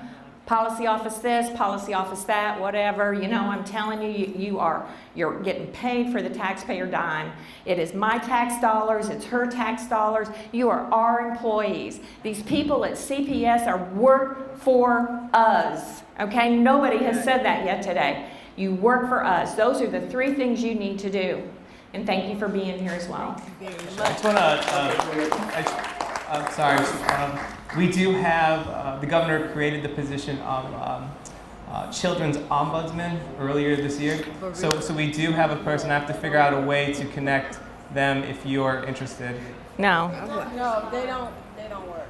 Okay. They don't work. Wait, this is a new position that really just started this year under this administration. Hello, my name is Cheryl Regabuto. I'm from Cleveland, Ohio, and I do not have a CPS issue, but I think this covers the whole spectrum with the governor. Number one, you said, you were telling people as I was listening that you're going to follow up, correct? Yeah. So, are you going to contact them with the follow-up, or do they need to contact you? Because when they try and contact you and then they can't get through, so the follow-up, like we need to know how you're actually going to follow up or how they should follow up with you. Sure. Yeah, to be very specific, I have enough cards, I believe, for everyone in the room. I'm going to hand someone a card, ask you Personal cell phone? that has my professional cell phone on, which I have with both of them. I have both of me. I had it until midnight last night on me. As long as it's charged, I believe in being as accessible as possible. And so what I'll do is I'll make sure people get cards that want to talk to me. But I want to make sure I'm connecting the dots rightly so, right? There might be people specifically in DHS that people need to connect to. And I'm going to go through Megan, my colleague, to be able to make sure we find the right connection. Okay, so when you do say they could send their complaints to you, you're actually going to follow up. I just want to be clear on that. Yeah, so what I'm going to do, if I receive an email, which is my preference, then I will be able to forward that email and say, Megan, this person has contacted me. Here's their issue that they placed in the email. I committed to following up. I want to make sure you got this complaint. So Megan's the follow-up? Megan is the policy advisor for the Department of Health and Human Services. If this goes in toward criminal justice, then that's me. Oh, well, therefore, that was my next question. So when it does turn into a criminal justice thing, which I'm sure many people in Michigan have, they should direct their information and questions to you, direct, with your direct email, because I do want your card so I could put it on Facebook to all my friends in Michigan. Yes, it is my job, but I want to be also clear. My job is on the basis of creating policy, reviewing policy, recommending policy, doing strategy, fielding all the bills, the hundreds of bills that are coming from the Senate and the House. So it is my job to see all the connections through. What about complaints, though? So complaints will primarily go toward our constituent services. You're able to go online right now. You just said you, though. But I understand that. I will take the complaints, but they primarily, if you're calling, you see something, and you want to contact the governor's office, you can go through constituent services. Because I am here in front and with this whole group, I'm happy to take this on. That's why I'm here. Coming up next is Connie Reguli, and she is a mother, a grandmother, an attorney, a business owner, and an advocate for change. Her law career started as a prosecutor of domestic violence and child abuse. In this capacity, she learned the tragic consequences of physical and emotional abuse in the intimate sphere of family relationships. For every 20 years that she had in private practice defending the rights of parenting, families, and children against the intrusive interference of government entities, her published case of Andrew versus Hickman County has been quoted many times as the Sixth Circuit's certification of the Fourth Amendment does apply to social workers. She had the first case in Tennessee representing children against parents in a suit for damages after years of abuse. She is currently involved in suing Williamson County for the constitutional violations of the treatment of a juvenile while held in detention. Her advocacy for change pushed her to build a social media network of families, professionals, and lawmakers as a centralized place for the posting of ongoing activities in the child welfare arena. The Family Forward Project on Facebook has over 11,000 members, and it provides a forum for the posting of news stories, legislative announcements, personal stories, and legal training. With this central point of information, it is easy to see that this issue is a major public concern. She knows that the history of legislative involvement since the Mondale Act in 1974, the federal funding scheme has incentivized the rehoming of children in America. This practice is taken on for the best interest of the children, quote unquote, is a general genocide and must be stopped. 85% of children removed from parents are due to neglect and not abuse. Instead of assisting families in need of services, the federal funding scheme rewards the state agencies, and I know this to be true, with financial incentives to remove children and pay for foster parents to raise the children. Adopted children yield a high bonus for the state agencies, and in some states, the agency provides trophies to the social workers with the most adoptions. The public, isn't that deep? The public must be educated. The legislatures in each state must demand a change in federal funding. State agencies must be recognized and families must be restored. Let me just jump in here real quick and say this, and you can come on up. Have you ever thought back into, for those African Americans and look at slavery? I think about my son. He's 46 years old now, but I looked at him growing up, and he was a big old, strapping kid, and I look at Mario, Debbie's son, big kid. And in the days of slavery, they would remove our child and sell them off somewhere, and a lot of the mothers would not see them, okay? So divide and conquer has always been like the mantra of the United States, but you see that. You see it on the border. A lot of these kids removed at the border will never find their parents again. When I was younger and a social worker, they would remove the father. I think Reverend Shaw talked about that, how they would remove the father from the families in order for the mother to get aid. So there are a lot of things going on, and I know you'll address it. So here we are, Connie Baruli. Thank you. Give her a round of applause. She deserves it. Thank you. And in case you didn't see my sign, this right here kind of says it all, right? This is it. Stop separating American families. I've held this up on the steps of the Lincoln Memorial in Washington, D.C., and someone took a picture, and I think that picture now has like 1 million views. But all right, so I really want to speak from the heart to you today. I am an attorney. I have been in this system basically for 25 years. Okay, I hear a lot of people, a lot of families say that they fought this for 2 years or 3 years or 5 years. I've watched it for 25 years. And I've seen huge changes in what's occurred. And when I first came in, and I went to law school late in life, my family had been in the restaurant business, I'd worked through that, and I just decided to do something new, so I went to law school. I became a prosecutor, prosecuted domestic violence and child abuse. My very first jury trial was a young 2.5-year-old whose head had been crushed, basically. So, I got into private practice, and I started helping families. And at first, and this is 25 years ago, you couldn't get CPS to do anything. They wouldn't do anything. They would never investigate. They would never take a child. They didn't know what to do with sex abuse. They wouldn't do anything. And so we're talking about mid-90s. And then I didn't know it at the time, but in 1997, the Clintons helped push through the Adoption and Safe Families Act, ASFA it's called. And what ASFA did is ASFA created an incentive on the head of every child to put that child into the homes of strangers and adopt them out, erasing the child's entire identity, their entire past, generational genocide. And I'm going to be honest with you, when I first saw that come up, I thought it was a pretty good idea, and let me tell you why. Because Tennessee, along with several other states, were under consent decrees from federal lawsuits, federal class action lawsuits that had been filed because children had literally been lost in the foster care system for years. They didn't even know how many children were in foster care. This is, of course, before electronics, before computers. They probably had them on a Rolodex.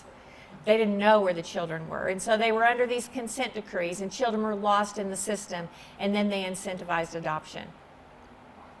Sounded like a good idea. I've gone back, I've looked at the legislative history, I've looked at the arguments that were made in Congress when this occurred, and there were a few people who said, this may not work out so well. And then I started noticing changes over the next 10 years from 1997 to 2007. I started seeing the changes in what once was an agency who wouldn't do anything to more and more and more overzealous prosecution of families and children. More and more and more. And I began to wonder what was happening. And then I started seeing medical kidnapping. And the first case I had with a tiny baby with a fracture, of course, they came after him right away. This child, first one was a little fracture on their knee, right below their knee. And the child was 7 months old. Mom had been folding the clothes. He had rolled off the bed and he'd hit his leg. They said the only way, CPS said the only way the child could have gotten that fracture is if she would have picked that child up by the leg and swung him around her head. The next one I had was a rib fracture. They call it multiple rib fractures at various stages of healing, right? And they say now that the only way that can occur is if a baby is crushed with both hands by a parent. But let me tell you what they don't look at. They don't look at osteopenia prematurity. They don't look at vitamin D deficiency. They don't look at calcium deficiency. They don't look at the changes in the parathyroid hormone. They don't look at the fact that small infants' bones break incidentally. And when they're at various stages of healing and they're all fractures and not a single rib in those babies, and I'm talking about 3-month-old babies who were born premature.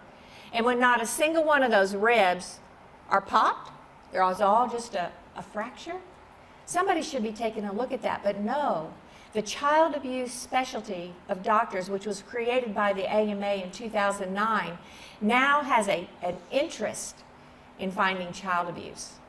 And they don't bring in radiologists anymore to talk about it. They don't bring in neurologists and endocrinologists to talk about what could be wrong with this baby.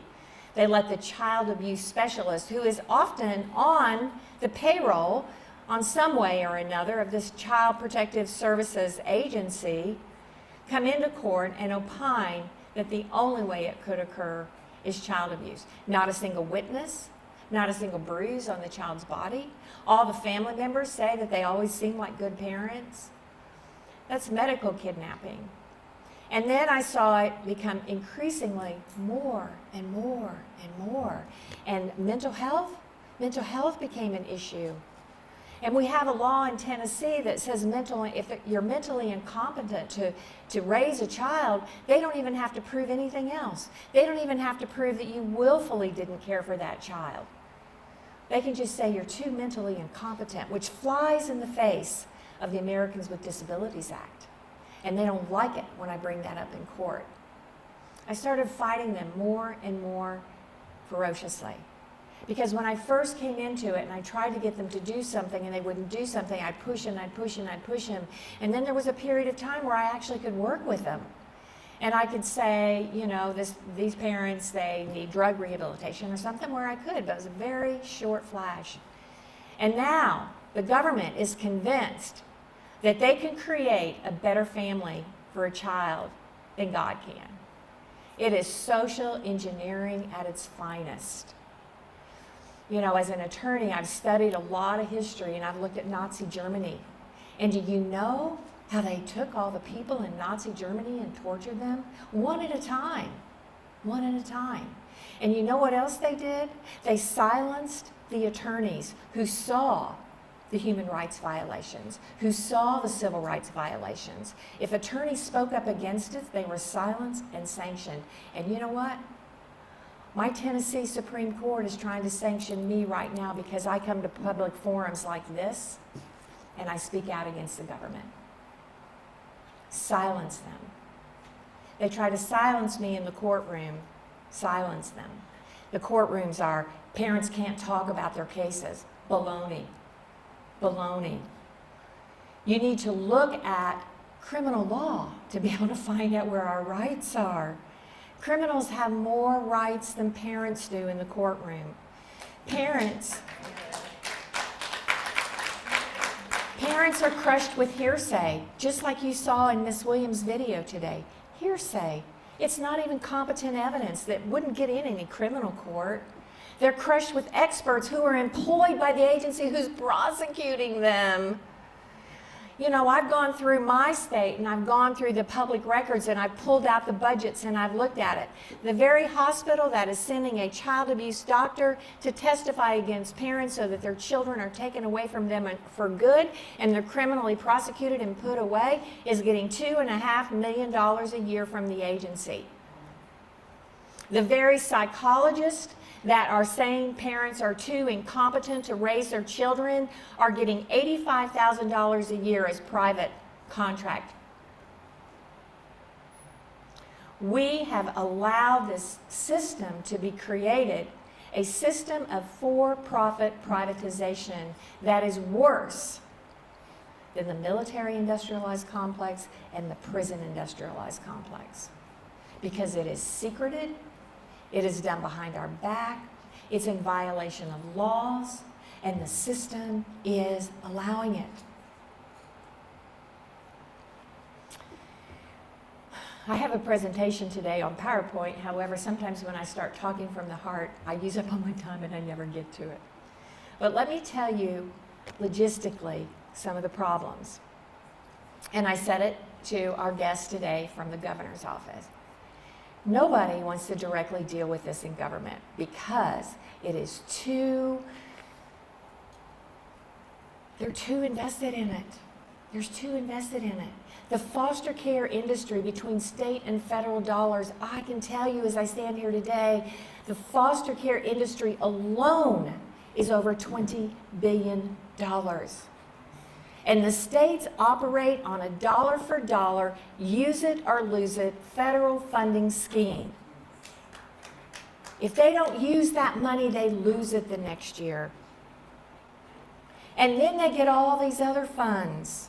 You talk about mental health and psychotropic medication, that's a whole nother title in the Social Security code that allows for that money. Title 4E is the foster care money. That's not the only money. There's the Title 19 money, the Title 20 money, the Title 4D money, all flowing into the states because our children have become the commodity. It is so hard to even get good statistics. I will tell you here, I've looked for what are the statistics that show that why children are in foster care. Is it abuse? Is it physical abuse, sexual abuse? 85% of the children in foster care are there under what is termed as neglect. Neglect. Of that 85%, about half of those children are in some type of a home where there's some type of substance abuse. The other 40% are dirty homes, domestic violence, missed a doctor's appointment, wanted a second opinion on a medical. They're nonsense. Wanted the right to deny vaccines. They're nonsense. And children are taken away and put in foster care. Unruly teenagers, talked about teenagers and kids today. You try to discipline a teenager and a teenager goes to school and tells now they all have social workers at school. Tells the social worker, my mom is using drugs, my mom's selling crack out of the house. And what do you know? Instead of investigating it like the cops would do, instead of going to get a search warrant that you have to put verified information, you have to tell who the informant is, you have to tell what you're looking for in that house, you have to get a judge to sign based upon probable cause. No. They can come to your house, they can take your kid. Take your kids. I just got 2 kids out of foster care. In 10 months, they'd been in 8 placements. They had shipped those 2 kids 300 miles away. They took him because a teenager accused his mom of selling drugs. They took him out of her home. They shipped him 300 miles away and took him in a home where the social worker and the guardian had lied him, never visited for a month. And when they finally did visit him, they found needles in the yard. They found bars on the windows. The kids told him that the foster parents had drugged him to a party where they were smoking pot and drinking alcohol. It is money. It is money. I looked up, why isn't Washington doing more? You know why? There's 114 lobbyists under the category of foster care. And that doesn't even touch the lobbyists there under mental health, under pharmaceuticals, under medical care. Gotta have more money, gotta have more money, gotta have more money. They are coming all the time to my Tennessee legislators saying, we gotta have more money. Let me tell you a law, and I'm doing all I can, Reverend. I'm doing all I can. I got 2 feet on the ground in Tennessee and I have a lot of followers. I have over 10,000 followers. But you know what? When it comes to the General Assembly, it's Connie down there stomping through the halls of the General Assembly. So this year, I was looking at, they created a committee. I'm not going to say they created this committee for me, but I'm going to tell you what happened before this committee. They created our Department of Children's Services in 1995, and in the very same year, they created in the statute an oversight committee. I didn't know about that then, but in 2011, I had a really bad case. I needed oversight. And that oversight committee, according to the legislature, was supposed to have public hearings. And so I start calling around. I start calling for legislative history, the archives, the Speaker of the House's office. I'm like, where's this committee? I need a meeting. And guess what? They never created it. I was looking 20 years later. They had never created it. And guess what else? Oh, well, so first of all, as an attorney, I do everything I can as an attorney. I went to our Chancery Court and I filed what's called a writ of mandamus, which is a court order to order the government to do something that they have to do. The chancellor said, I'm not going to tell the governor what to do. Denied it. And then guess what else? 2 weeks later, the law for the Oversight Committee was repealed. So this year, 2019, they gave me an oversight committee, a legislative oversight committee called Children and Families. And so I went and I talked to them. They gave me 3 minutes. I wanted to bring 6 families with me so they could hear the horror. They would not allow it. And so they gave me 3 minutes. And so I used words like it was draconian, it was generational genocide, that parents had less right than criminals. And these legislators looked at me like, you've used some pretty strong language here. I said, listen to me. I went to every one of them and I had a meeting in their office individually, took them stats, took them information. But let me tell you what they did. In spite of that, they created a law, and I know we're speaking for Michigan, and I know these videos are going to go all over, but these laws travel around the country. So if you don't have this law yet, now that Tennessee's passed it, I trust you, we got it from somebody. It's going to be sitting in your General Assembly in a year or 2. So they passed a new law that if there's an open CPS investigation and a parent changes a child's school enrollment, they can go to jail. The parent could go to jail. Now, I don't mean there's a finding of abuse. I don't mean there's a petition filed on verified information. I don't mean anybody's sworn to it. I mean if they just get an anonymous call from a grumpy neighbor that you spanked your kid in the yard. Maybe you did or didn't. And you, who I'm telling you, people are starting to freak out about it. Somebody come knocking on your door and want to see your kids. People are starting to freak out about it. And I've had more than one family pull their kids out of school and homeschool them. Now it's a crime. Now it's a year in jail for a parent. And if you cross a state line, it's a felony. A felony. Ex parte orders, as an attorney, the things that I see, ex parte orders are the demon. The demon. I practice other kinds of law. I don't just practice family law. I do contract law. I do civil litigation. You can't go into a court in a normal case and tell a judge just on your own, just because you want to, without notifying anybody else, that you want to do something and not get the other side an opportunity to be heard. It's called due process. It's protected under our 14th Amendment.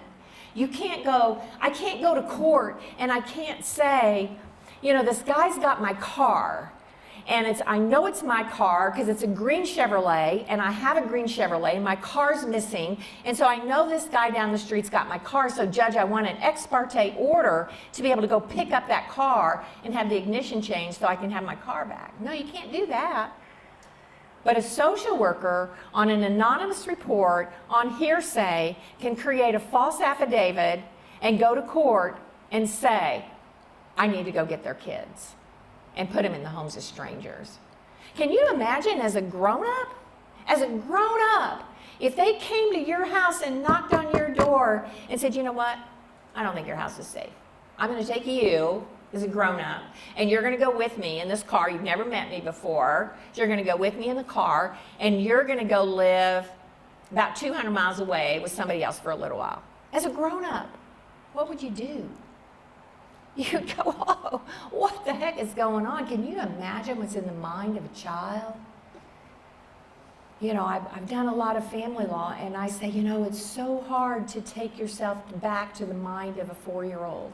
When your whole world is your parents, and your kitchen, and your bed, and your bear, your teddy bear.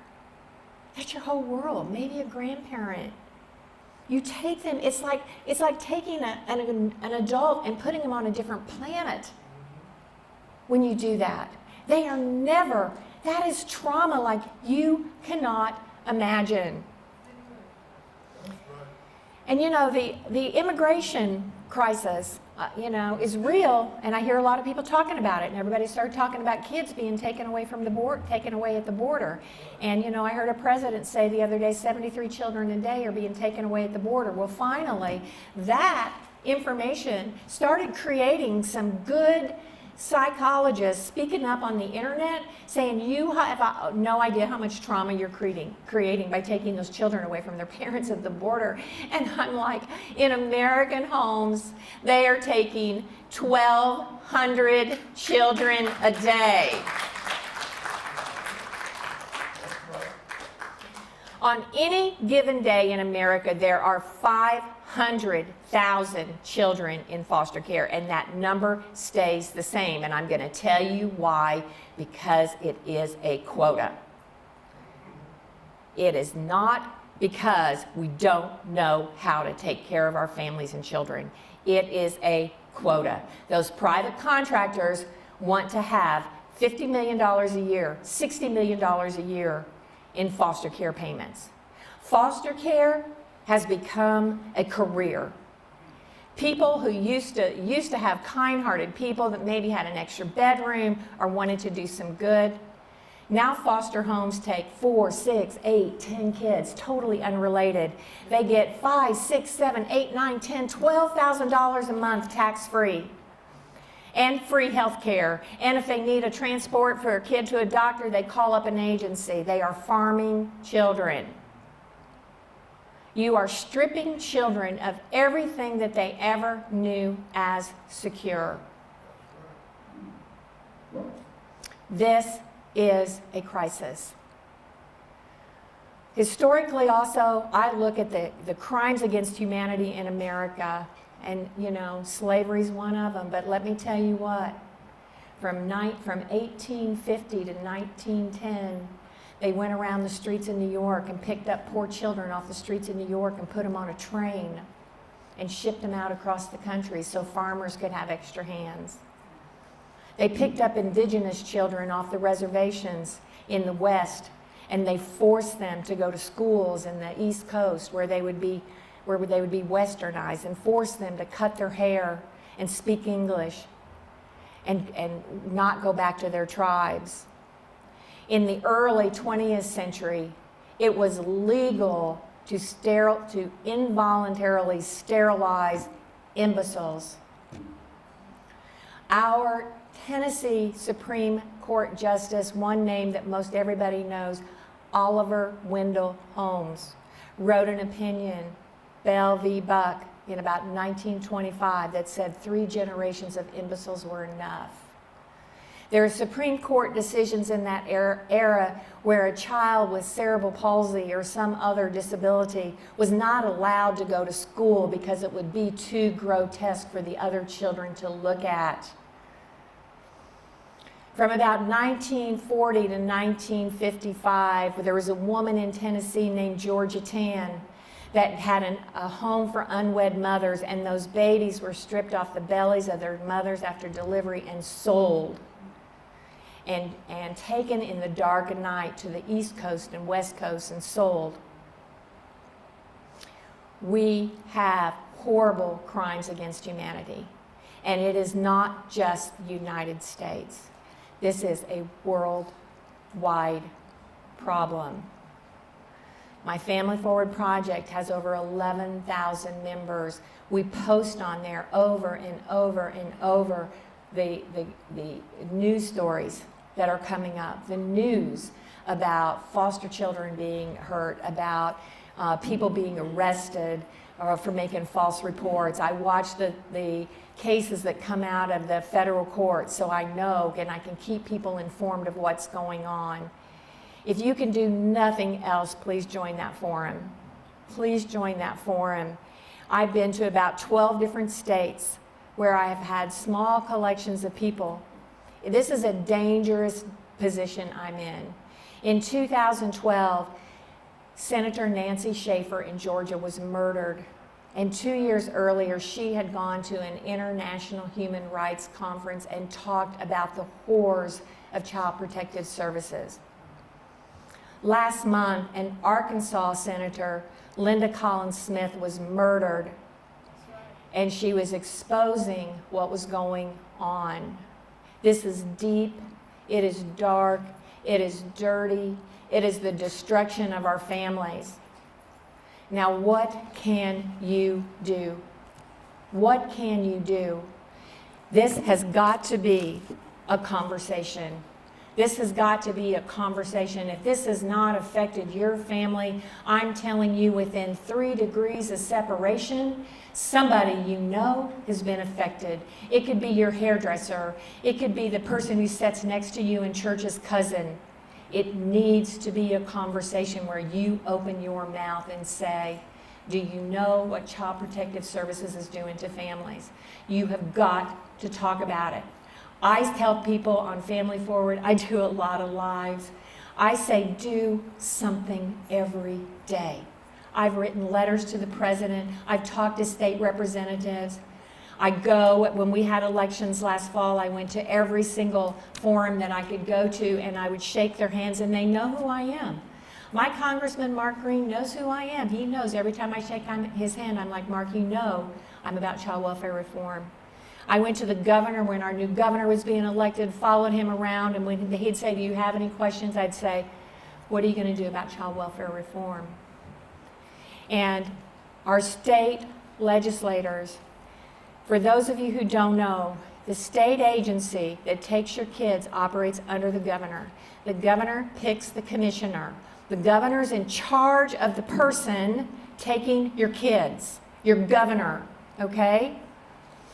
Your state assembly can make laws, though, okay? They can make laws. They need to know who you are. Most of you probably don't know who your state representative and state senator are. You need to go down and meet them.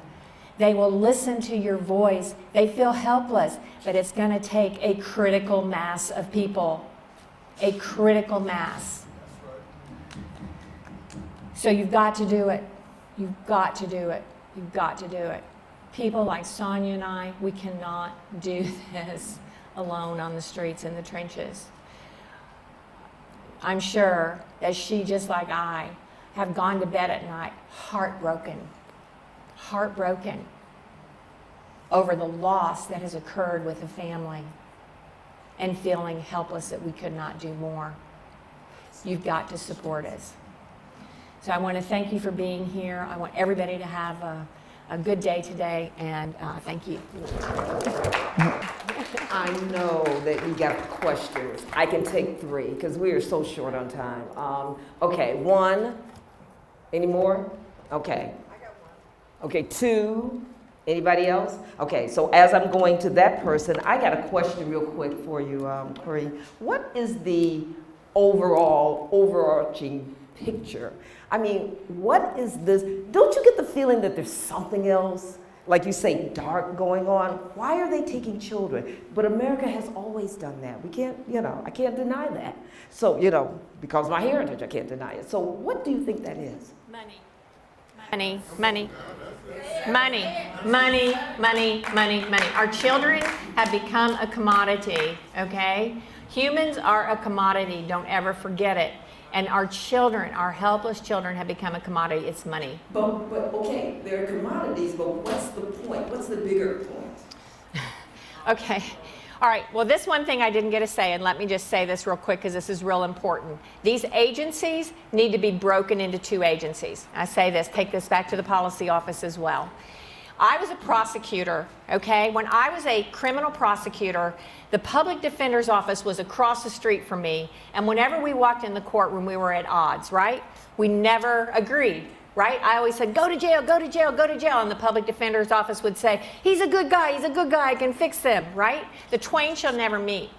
You have an agency, and in most cases, like in Tennessee, this agency is called the Department of Children's Services. But what they are doing is they are supposed to be providing family services and support, but all their money goes to prosecuting parents and rehoming children.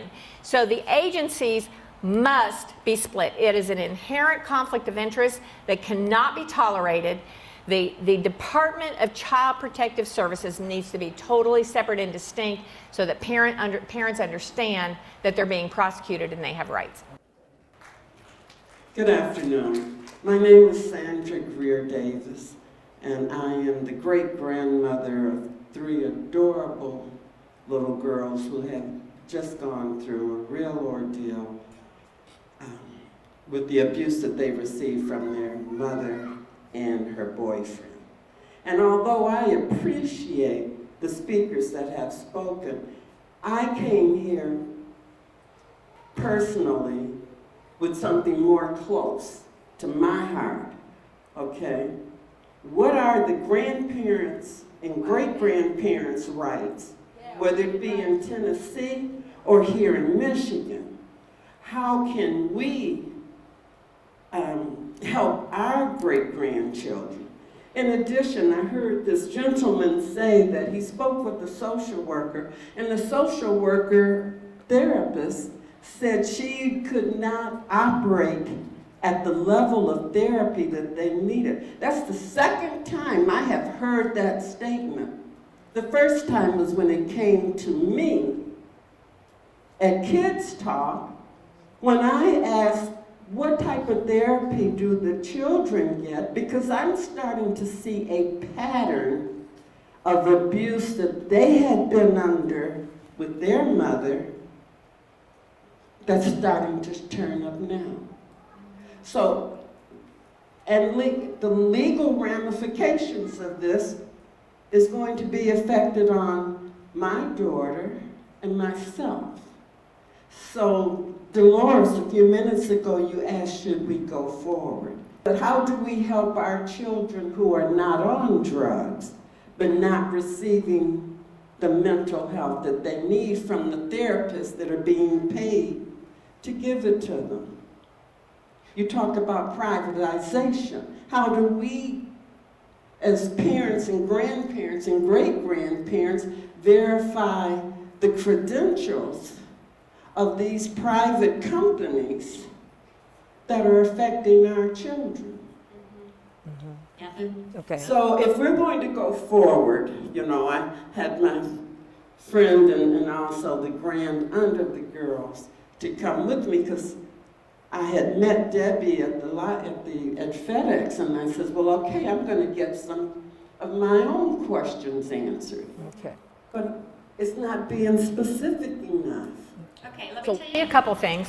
Number one, again, education is what you need. Under Title IV-E of the federal funds, which is where they get their foster care money, they are required to do relative placement. Okay, that's what they're required to do. So you need to be armed with knowledge. Number two, like I said, you've got to ask that information. You've got to say, we want, and it's open records is a very important, valuable tool. You need to say, I want the resume of the person who's going to be doing the therapy. I want to know where they went to school. I want to know how much they're being paid by the state. You have the right to ask those questions. And people assume when they first get involved with this that the government's going to do the right thing. They assume the people associated with the government are going to know the law and know the policies. They don't follow their own policies. They don't follow the law. But kinship placement is critical. It's part of federal law. And I don't know if you heard Ms. Cannon speak, but here in Michigan, there's a new policy on it. You need to have that policy in your hand. Right. My concern is, now that we have it, how do we help? I mean, you've got to be able to tell me if my great-granddaughter has suddenly started peeing in the floor. What does that tell me? What am I to do? Well, who do I talk with? Do I go first to the therapist? Do I go first well, I will tell you, in Tennessee, anybody can go file a petition for the court for custody if there's an abused or neglected child. So if you aren't willing to work with the agency, or you don't want to work with the agency, that's something that you can do. And they have forms that you can initiate it and get it started on your own and get the court to try to bring in some people. They don't share those forms with you, the foster worker or anything like that.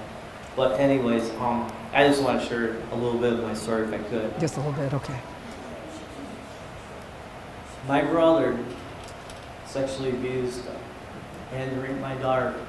Okay. 5 times. Say it again, louder. Okay. My brother is a sex offender. He is a sex offender because he sexually abused all my children. And I didn't know about it. And my mom knew about it, but she didn't tell my wife and I about it. This went on for 10 years.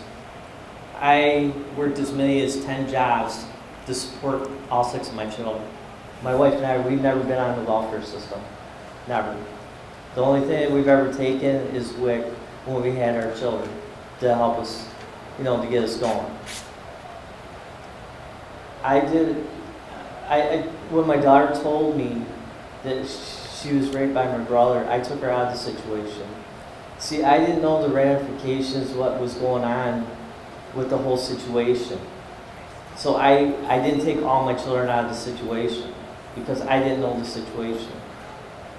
But when my daughter told me something, I never questioned her one bit. I never called her a liar or anything like that. I took her out of the situation. And then my mom caught up with me. She called the cops on me because I took my daughter out of the situation. And then this is when the ball got rolling. And to back up what you're saying about having 4 foster children in a home, that happened. That is so true. And our foster care workers never showed up for any of the visits. Not one visit. You know who wrote the reports? The foster parents did. The foster parents wrote the reports out. And they could put anything in that report that they wanted to. They even put in the report that I encouraged my son to lie about something.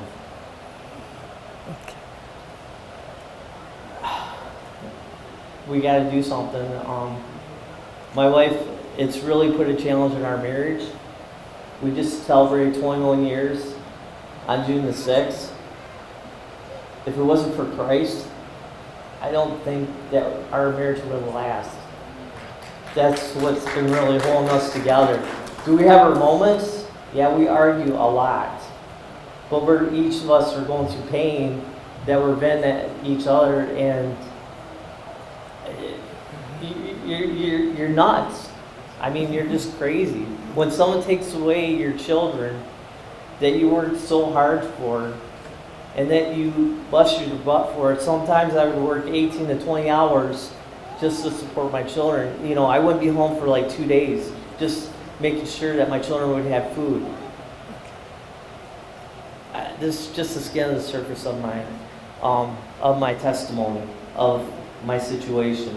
But to answer her question, we could not be a part of any of our children's therapy because community mental health in St. Clair County would not allow us to. They might us out of their therapy. So what you said, they're all getting money from somewhere, and they all have a vested interest in this. Okay. So do you have anything to respond to that other than what you said? I mean, I have no doubt. There's nothing about your story I question. I will tell you that. I mean, that goes in the For What It's Worth column in $1 get you a cup of coffee. But I totally understand. Our foster care, if I even mention her name, I could even mention her supervisor's name, Kim Irvin. They do not like men in St. Clair County. They just do not like men. And what they did, they took all my children into a closed room and talked nasty about their own dad. And now my oldest son, he does not want nothing to do with me at all. We haven't talked for 2 years because he's got this anger towards me. And he doesn't know how to deal with it because he's cognitively impaired. And they used each and every one of my boys' cognitively impairment to their advantage, to turn it against my wife and I. I'm listening to when Connie was saying that 85% of children in foster care are due to neglect, And that, you know, I remember when I was a worker that if your water was turned off, the first thing the worker would threaten you with is removing your children because you don't have water. And I was one of those workers, you know, that people didn't like, you know, the other workers didn't like. And I'd holler over the petition. Why are you saying that? I mean, let's try to get them help. You know, it's $175 to get their water back on, but they can run around and why are we threatening taking their children? Now, my other question became, why did workers behave like that? Okay, where's the compassion? My experience, and I think you can probably help me with this, the caseloads were heavy, but some form of reward, and basically they're interested in stats. If your stats look good, that's all the workers care about because, you know, it's a paycheck. So I would hear these people do that to these other clients, and it would just break my heart. When I was in the days of protective services, I worked protective services and child welfare for a point. But I also worked in a unit called Basic Family Services, and I love that unit. We dealt with everything that dealt with family issues, from education to, you know, budgeting. We also had a department called Homemakers, people who literally, does anybody remember that? Where literally workers would go out and do you remember that? Yeah, Homemakers and Basic Family Services. And workers would go out and teach people how to clean, how to budget, how to, you know, because some people don't have those skills. You can't, you know, but that's nothing to take their children away for. So I have always, you know, wanted to petition to bring those services back. But of course they lumped everybody together and there it is. You can come on up, Sonia. Her name is Sonia. She's an attorney. Sonia Cannon, sorry. Her name is Sonia Cannon, and she's an attorney here in the state of Michigan, and she's going to talk about even the best parents should know your rights in CPS, okay? So let's bring forth Sonia Cannon. I am what I coin as an in-the-trenches person. So today my presentation to you is more about practical things that you may want to know when you're involved with Child Protective Services. However, what I'm going to do is tell you how I got involved in this system in the first place. I was like Dolores, our MC, and when I graduated from Wayne State University, I really wanted to save the world. And I was going to save the world by going and working for DHHS. Then I think it was FIA, that's how old I am. And I'm getting a laugh here from someone that knows it. So when I went to work for them, I cannot tell you how sincere I was as a human being. I really wanted to help families, and I really wanted to make changes. I, like Dolores said to you, encountered a number of people that would almost look at like my sincerity and my desire to help as if it were strange or, you know, hopeless or why are you trying to do that? And I say that to you because I became very disenfranchised as a caseworker. I cannot tell you how little these people get paid to do their job. I cannot tell you how many hours are demanded of them. And so what happens, and for those of you that are involved with the system, what happens is a lot of the really great caseworkers, I always say this, when you meet a great caseworker, I'm like, she or he is going to be gone because they're not going to put up with this system. And so I look back on myself and I think I was a great caseworker, and I'm going to tell you why I think I was a great caseworker, because I left, because I figured I can't make a change working here as a caseworker. So then I went to law school, and I ended up working for the state of Michigan in the Detroit area where we prosecuted child abuse and neglect, so removal cases like a lot of you may be familiar with. And during the time with that, when I was with the Department of Attorney General, I had a spiritual thing that I went through where, and I'm just going to tell you, I don't know what all of yours religious beliefs are, but I went to church on Palm Sunday, and I remember the priest talking about if Christ was being crucified today, who would you be in his play? And I thought, oh my goodness, I think I would be Pontius Pilate. And it bothered me. And so I gave my 2 weeks notice and I left the state of Michigan. And I'm not saying that anybody that works in that division is a bad person. I'm just saying that was my spiritual metamorphosis where I felt like I had a calling that day that I wasn't doing what I needed to be doing to help people. So what I did after that is I became an attorney strictly for children. And that was a great pleasure as well. But I tell you what, guys, I still felt like I wasn't making a difference. So then I started representing parents. And I couldn't believe it because, I mean, I started out, right, like as a caseworker and then a prosecutor, and then I started representing parents. And I have to tell you, that is the greatest pleasure of my entire career, because people like you folks up there have to go through hell in the system, and you need strong, great representation. I have to tell you about the role of attorneys in the child protective proceedings in the state of Michigan, like in many states. Most of the time, people are working with court-appointed attorneys. It is very difficult. They also get paid very little. Unlike an attorney that you hire, they don't earn what they're doing for you by the hour. These are people that also have $100,000 in law school debt. And I'm bringing all of these issues up because I think these are part of our institutional problems in the system. And Ms. Greer, is that Ms. Greer? Yeah. Ms. Greer Davis, you're absolutely 100% right. People like me are going to get up here in front of you today and identify issues, and we don't have the answers for them.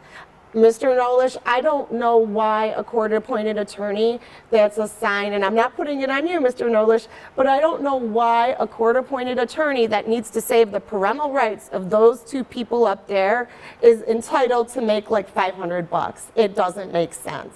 Okay, because in order to save their parental rights and pay their student loans and do their job, they're going to need to make more than that. Okay, so you know, those are just, I shared all of that with you to kind of give you an idea of where I'm coming from, because I don't have children. That's the biggest question I find people ask me when they come to me. Do you have kids? If you have kids, you'd understand. I don't have kids, so I don't understand what it feels like to lose them. But what I do understand, having done almost every single job in the child welfare system in the state of Michigan, is what each process is like for the parents, okay? And I want to also distinguish to you that a lot of people, Connie touched on this, a lot of people don't understand that Child Protective Services, just because Child Protective Services is a division or is Department of Health and Human Services, don't twist it. DHHS, CPS, they're not there to give you personal help. So they're not there to make your life better, okay? And I'm not saying they're there as some sort of conspiracy against you or that kind of a thing. But what I need you to understand is that caseworkers that contact you about a Child Protective Services referral are trained investigators. They're trained somewhat similar to how police officers are trained to interview you. So when you're contacted by a CPS worker, they're dealing with you in the same way that a police officer would be questioning you about a potential crime. So I want to point out to you, I skipped over, I guess I'm not seeing the button here on HUD. I'm having like the, let's see here. Yeah, there. I wanted to make the point to you about referrals in the state of Michigan. The last statistic that I could find, okay, I wanted to point out to all of you, in the state of Michigan, the last statistic that I could find about the number of CPS referrals that the Child Protective, that CPS gets was 150,000. This was in 2013. Now, of those 150,000 referrals, approximately 90,000 of them were actually investigated. Now, of those 90,000 cases, it was actually 23,000 cases where the department found that there was abuse or neglect. So, keeping things in perspective, you guys, the department is getting about 150,000 phone calls a year by this very last statistic. And they're investigating 60% of those cases, okay? And of those 60%, about 25% of them actually become substantiated for abuse or neglect, okay? And I put that statistic in there because I wanted to give us a frame of reference for what this system is dealing with. They're getting a lot of calls, and they are investigating a certain number, a certain percentage of those calls, okay? Now, I want to talk about mandatory referrals. How many of you guys here are mandatory reporters? Is there anyone here that's a mandatory reporter? Okay. There are certain people that your family deals with that are required to report abuse or neglect. Those are people like teachers, social workers, therapists, psychologists, foster parents. Anybody else can think of anything else, sir? Pastors, excellent. Anyone else? Teachers. The reason that I bring that up is because generally the way the law is in the state of Michigan is that it's not, they want to make sure that people are making referrals when children are being abused or neglected so that people aren't discouraged from making those allegations. And so a lot of times referrals will come in and you might be confused, like, well, who would tell me? Who would say that? And I didn't say that, and why did that happen? Because a lot of mandatory reporters err on the side of caution. And so what they do is they say, well, I'm not sure if something's going on, but I'm gonna let DHS flesh it out. And that identity of the person who's giving the referral to the Department of Health and Human Services is confidential.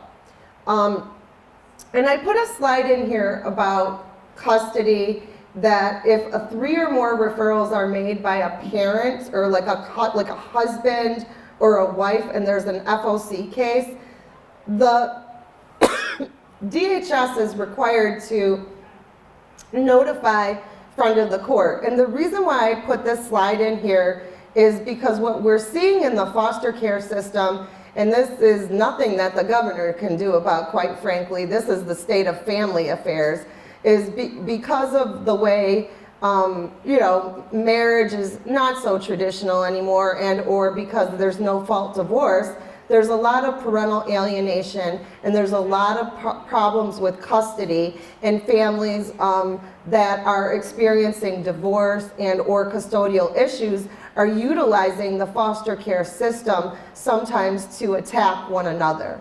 And so that's a big, big problem.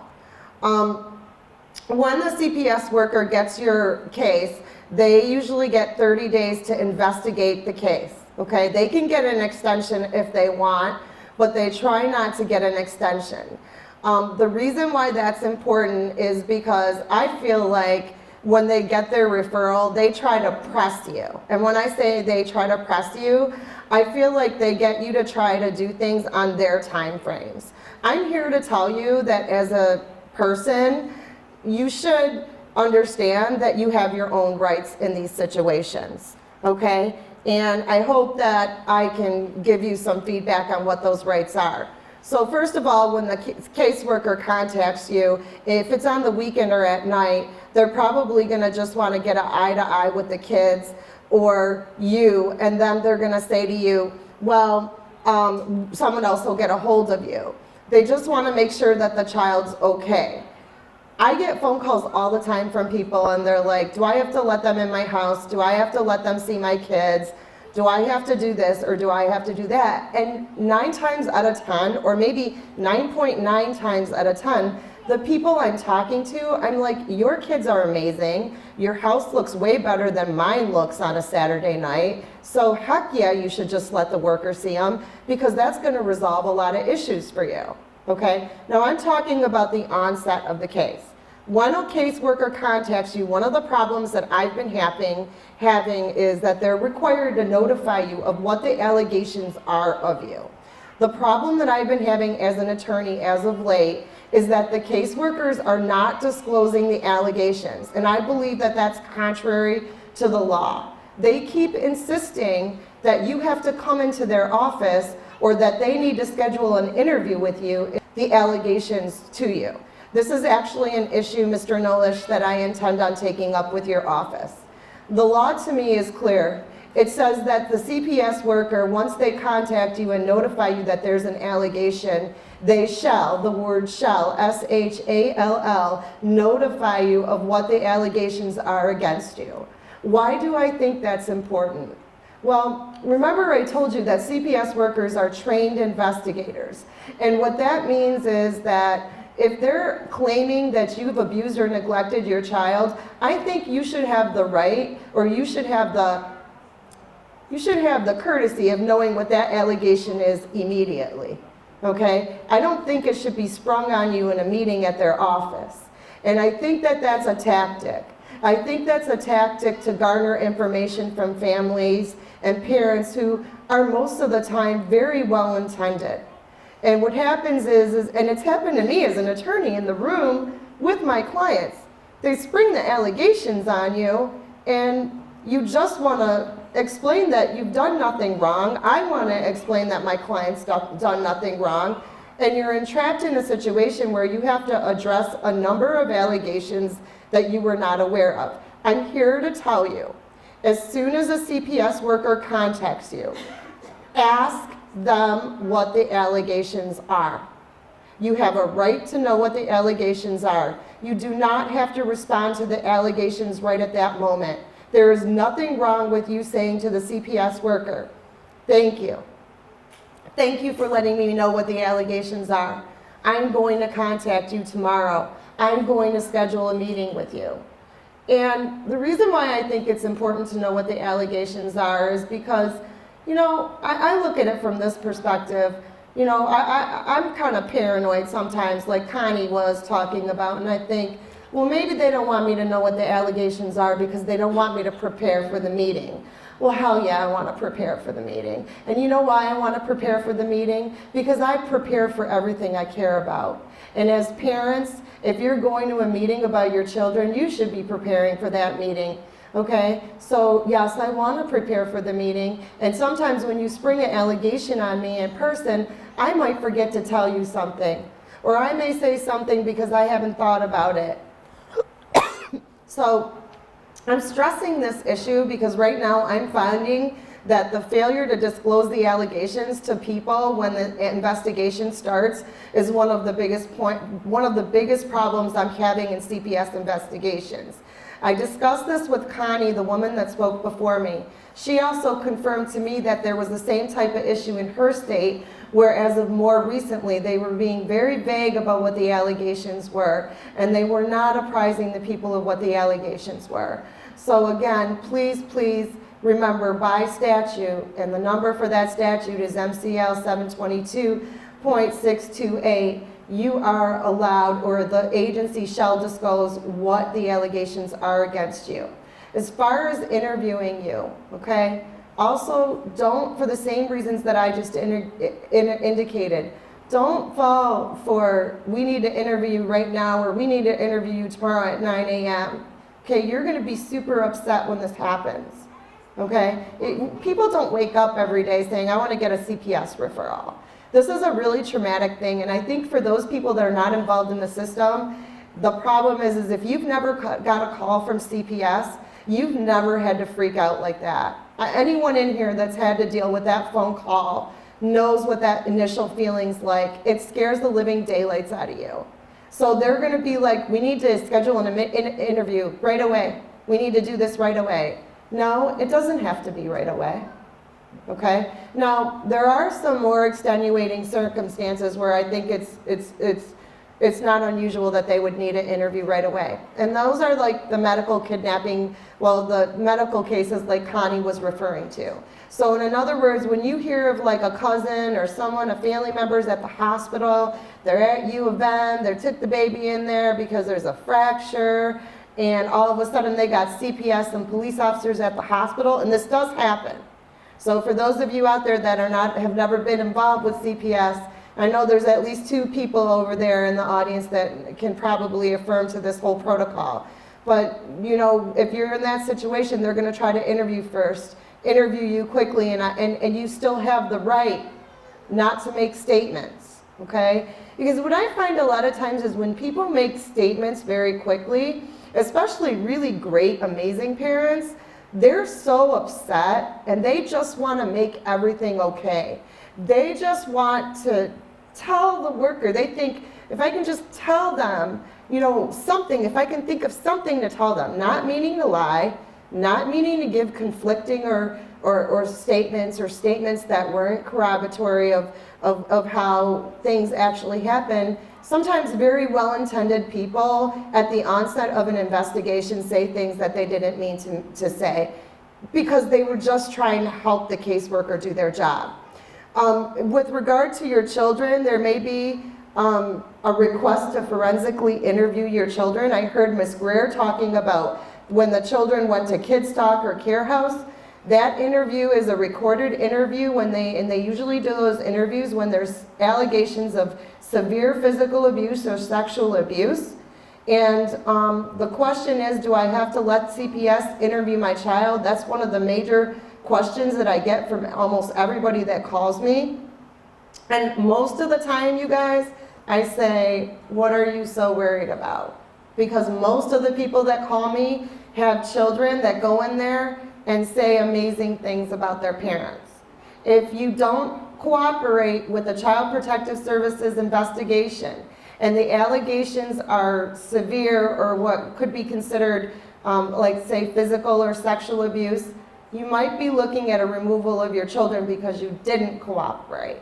I just more recently had a case where they got mad at the mom because she drove in the car to the Care House interview, okay? And they put that as an allegation in the petition. So, you know, I just want to point out that the forensic interview is sometimes in certain counties, most of the times it's video recorded. In Macomb County, it's not video recorded. There's only transcripts provided. In Oakland, it's video recorded. In Wayne, it's video recorded. There are some parts of the state where they don't record them at all, okay? And that's something that's concerning. I also wanted to touch on an issue with interviewing, you guys. Your interview with CPS. I know that on YouTube, I'm seeing a lot of people with their cell phones out and they're doing this thing where they're like, I'm recording you, caseworker, you know, blah, blah, blah, like that. Here's what I say. Take your phone out and just say, I'm going to record this because this is a very important meeting and I want to make sure that I don't forget anything. I want to make sure I have everything you say to me on tape. I'm not doing this to be confrontive with you. And I say that to you because I think a lot of times when you do it that in their face like that, it almost puts you in the position of like maybe you're doing something wrong. Because that's like what I find to be the biggest problem when my clients try to assert their rights, is that they're viewed upon as being like these zealots, right? Like you're nutty, like this person is like fighting this system, but really they're just fighting for their families. There's nothing wrong in Michigan with you recording a conversation that you're a part of. That's perfectly legal. If you're going to do it, just take it out and say, this is a super important meeting. I want to record it for that reason. I spoke about them wanting to interview you, and I haven't touched upon whether or not you should contact an attorney. I will say this much, most of the people that call me, I'm like, you don't need an attorney. You can handle this, you're fine, nothing's gonna happen to you. there are certain scenarios in which you should contact an attorney. One of the biggest mistakes that I find people make is they contact family law lawyers. Family law lawyers, and this is, I guess I'm a family law lawyer, but not really. There's a big difference between a family law lawyer and a lawyer who does child protective services and DHS work, okay? So I personally do a ton of CPS investigations, okay? So when you call me, I know exactly how to handle a CPS investigation. I also do divorces, but that's not the crux of my work. But you don't want to call somebody who does divorces for a living. They don't know how to do CPS work. And that's a very common problem that I find. People will call me late in their case and they're like, I had this lawyer, and they're like, he is a really nice person, blah, blah, blah. They've never done a CPS case. And not only that, there are some attorneys that do court appointments CPS work, but don't have any idea how to handle a CPS investigation. I will say this much without sounding like I'm giving myself a commercial. I can bring out files in my office, literally. I can bring out 2 exact same fact patterns. A very skinny file and a file of 3 big giant crates. Same exact fact patterns. Because I became involved early on, if you came to my office, I can show you the same exact fact patterns where people contacted me when the caseworker called them, and people contacted me after their children were removed. And the file in which they contacted me early on and hired me early on is like this little.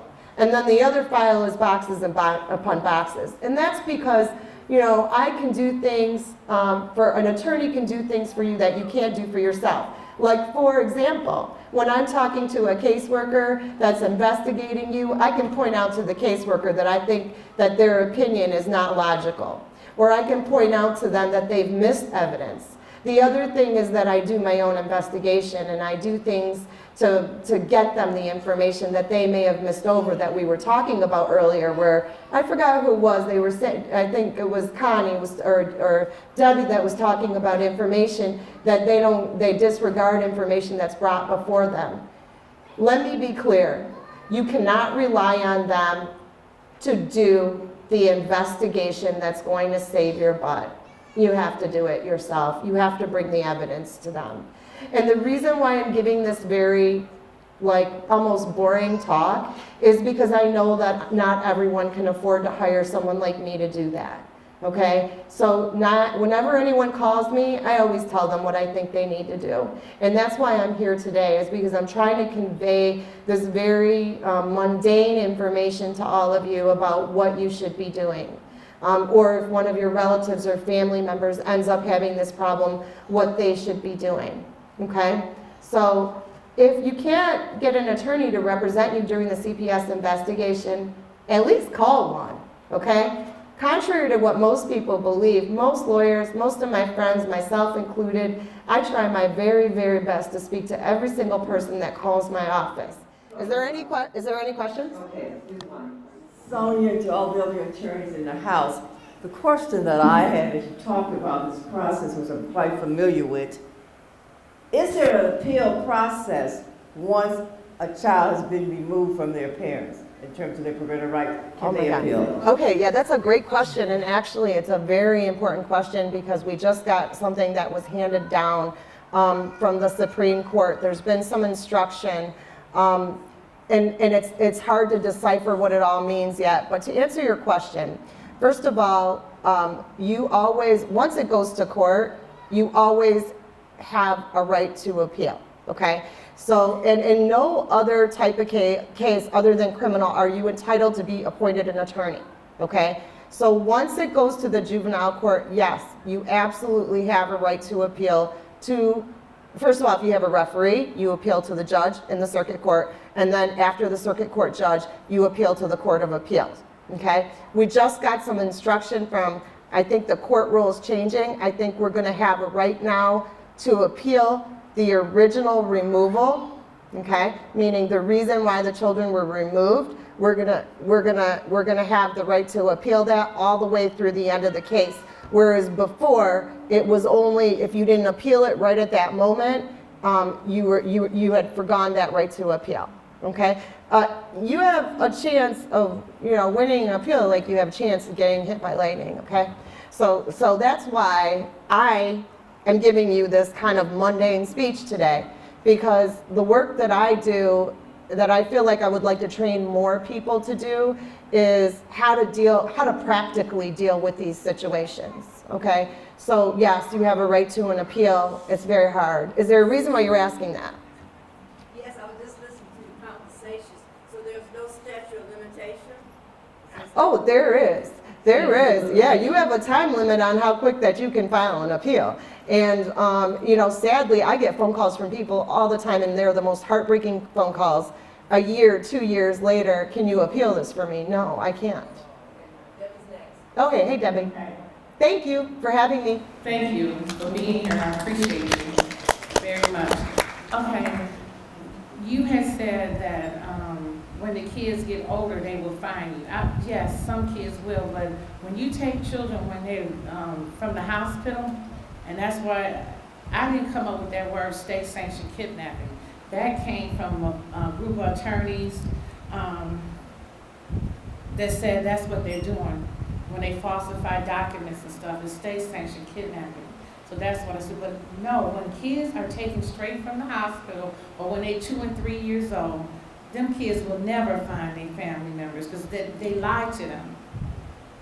So that's, Debbie, maybe it was somewhat, it was, I keep seeing these two people, their faces. So I may have specifically been speaking to them. So I don't disagree with you that there are certainly going to be kids that are going to be unable to locate their parents. Although you should always keep your address updated, because there's a registry to keep your address in case your kids want to find you. But Debbie, you know what? Here's where I disagree with you though. Any kid that's old enough to know that they were adopted is always, I have never yet met a kid, and Dolores, you correct me if I'm wrong, that doesn't go looking for their biological family. Once they find that out, they go looking for them. And that's, Mr. Nolish, I keep speaking to you about this issue because I get the relative phone calls every day, like ongoingly. That's why it's so important that our relatives cannot be ignored. And thank you, clap for it, because I don't know what to do, because remember, relatives don't have a right to appeal. Where are they going to go appeal to? Who's going to, what court? Where, what, they have. Okay, hold on just. Hold on. You get the police. That's a detective's investigation, not some clown from CPS. Give me a break. The report said they don't do a damn thing. The lady over in Tech Town told me she counsels women who have been abused. That the police wouldn't even do anything. I said, I don't know what they've done in the past. I don't know what they're going to do in the future. But for the case the lady up there was involved with, something was going to be done about it. The monster mama got 17 and a half to 35 years. Monster boyfriend, a beast boyfriend, got 15 to 30. That's a crime. That's a crime. Do you understand? And this nonsense about parents' rights, we're dealing with the kids. Okay. Thank you, sir. Thank you, sir. And another thing I wanted to say, if you don't get an attorney like Sonia, like Sonia talked before, people should put up money for retainers like you do insurance, life insurance and stuff like that. Because once you get an attorney, a public defender, a lot of times, a lot of them will not work in your behalf, and then the lies is going to go all the way to the Michigan Appellate Court, and the judges is going to rule on these false allegations, and that's the truth. I also want to make the point, Debbie, that I know for a fact, I don't do court appointments, but I used to, and I know for a fact that there are some court-appointed attorneys that are way better than any attorney that you can hire by the hour. But you got to be lucky enough to get them, and again, they're working in a system that they're beat down into. They're not getting compensated for their work, so, and sir, back there, to address your thing, I think your point was more like, let's directly face the issues, and I agree with you. My question to you is, you advise your clients to speak with CPS without an attorney first? Because So this presentation was geared towards trying to assist people who would maybe be doing it without an attorney, okay? My clients never speak to CPS alone. I won't allow that, okay? So no, my clients don't. Yeah, and I have no apologies for that. yeah, because a lot of times they fall under the 4th and 5th Amendments where they come in without a warrant and seize people's children, and they use scare tactics to seize those children. So that's a concern of mine. So it's like, to me, it'd be best, when my case was going on, it took 5 years. And when it was going on, I had attorneys, and they was like, well, don't talk to CPS unless I'm present. You see what I'm saying? So a lot of times people don't know their rights when they do get involved in this situation. So that'd be good to educate people on their rights when they're interacting with them. And I'm sorry, what was your main name? Tiffany Lopendo. Tiffany, that's one of the reasons why I spent a lot of time talking about the allegation issue. So remember, I made a big deal about you knowing the allegation. Remember, I said, hell yeah, prepare for the hearing, prepare for the meeting. It's an important meeting, right? So when I say prepare for the meeting, if the allegation against you is neglect, get your kid's report card, bring it in with you. Okay? If the allegation is you failed to provide care, get your kids' pediatric records and bring it with you. So, but no, Tiffany, my clients don't speak to CPS by themselves. I won't let them. Okay. First of all, I want to say that I'm a retired foster care worker, and I'd like you to clarify for the people in the audience. When a child is removed from the parent's home because of allegations of abuse or neglect, is it correct, they are never permanently removed at that stage? There is a preliminary hearing that is held. You didn't get into any of that. Okay. Do you want to get into that? And generally they have at least a year to work on regaining custody by following a treatment plan which is drawn up by the foster care worker and approved by the judge. Okay, yeah, I understand. I think that that's very important. Let me just address that question. I think, ma'am, I appreciate you pointing it out. My presentation didn't I had more slides, but we're on a time limit. And I really wanted to focus on what to do during the course of a CPS investigation. Everybody, a lot of the people here I'm familiar with, and they're familiar with you guys know that once your children have been removed, you have a right to a trial. You have a right to a trial by a jury, okay? And don't let anyone rush you through that process. If you want to take you have the right to the trial. If you want to go to trial, go to trial. Wait, let me just address her question because I think she feels like we're missing something, and I don't want her to feel that way. So you will get a treatment plan, okay? And then you got to jump through a bunch of hoops. It's really hard to do a treatment plan, okay? So it's very hard. And I'm not saying that there's not cases where they need a treatment plan, but yes, you're right. We didn't get to all the other things that can happen for you. Okay, well, because the focus of my presentation is not having your children removed, okay? Drifting out into the water, missing down right there. Tell me what is it you care for? Is there even a girl? Praying for sense of direction, praying for love and protection. Count all my blessings, blessings.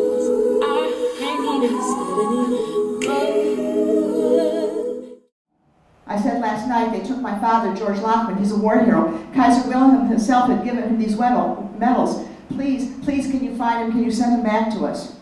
Rouse, out. But I've got money, I said. I reached into my pocket and I threw wads of money at him. Finally, he looked up and the money disappeared in his desk. He said to me, he's been sent to Buchenwald. Come back in a week or two, I'll see what I can do. I use, this is the postcard I use to advertise my program. I do this program in schools, high schools and middle schools, and talk about the Holocaust. And this is my mother in 1990. When I put this story together, I wanted to tell my mother's story. I couldn't ask her questions. She had Alzheimer's. The story that I created are based on documents I was able to find, interviews with my sister and some of her friends, and some of the memories that we had. And here she was in 1942, probably wanting to send a picture back to her family. And this document is very important to me. My parents didn't save very many documents. This is my baby book. You can't see it very well, but it has the names of my parents, my grandparents, my great-grandparents. So I was able to see their names because I had never met them, and also through my research get some of their birth dates and death dates. Oops. This is my mother's parents, Edward and George Laughlin, who probably took this picture just before they left Germany. My parents left Germany. This is my grandfather's picture when he went off to the army for fighting in World War I under the Kaiser. And kids always ask me, are those the medals that my grandfather had? My mother didn't keep her hat, and she didn't keep the war medals. Didn't keep the war medals. She gave those war medals to the Gestapo, so those are just ones I found on the internet that a German soldier would have gotten in World War I. This is the entrance to Buchenwald concentration camp. Now people ask me, how did you get your grandfather out of how did your mother get your grandfather out of a concentration camp? Back in 1938, before they had the final solution where they were systematically killing all Jews, you could still bribe the officials to get your father, brother, uncle, grandfather out of the concentration camp. Oops, wrong direction. Now, I always thought from the story that I remember as growing up that my grandfather was sent to jail. But when I contacted the Holocaust Museum in Washington, D.C., they gave me it's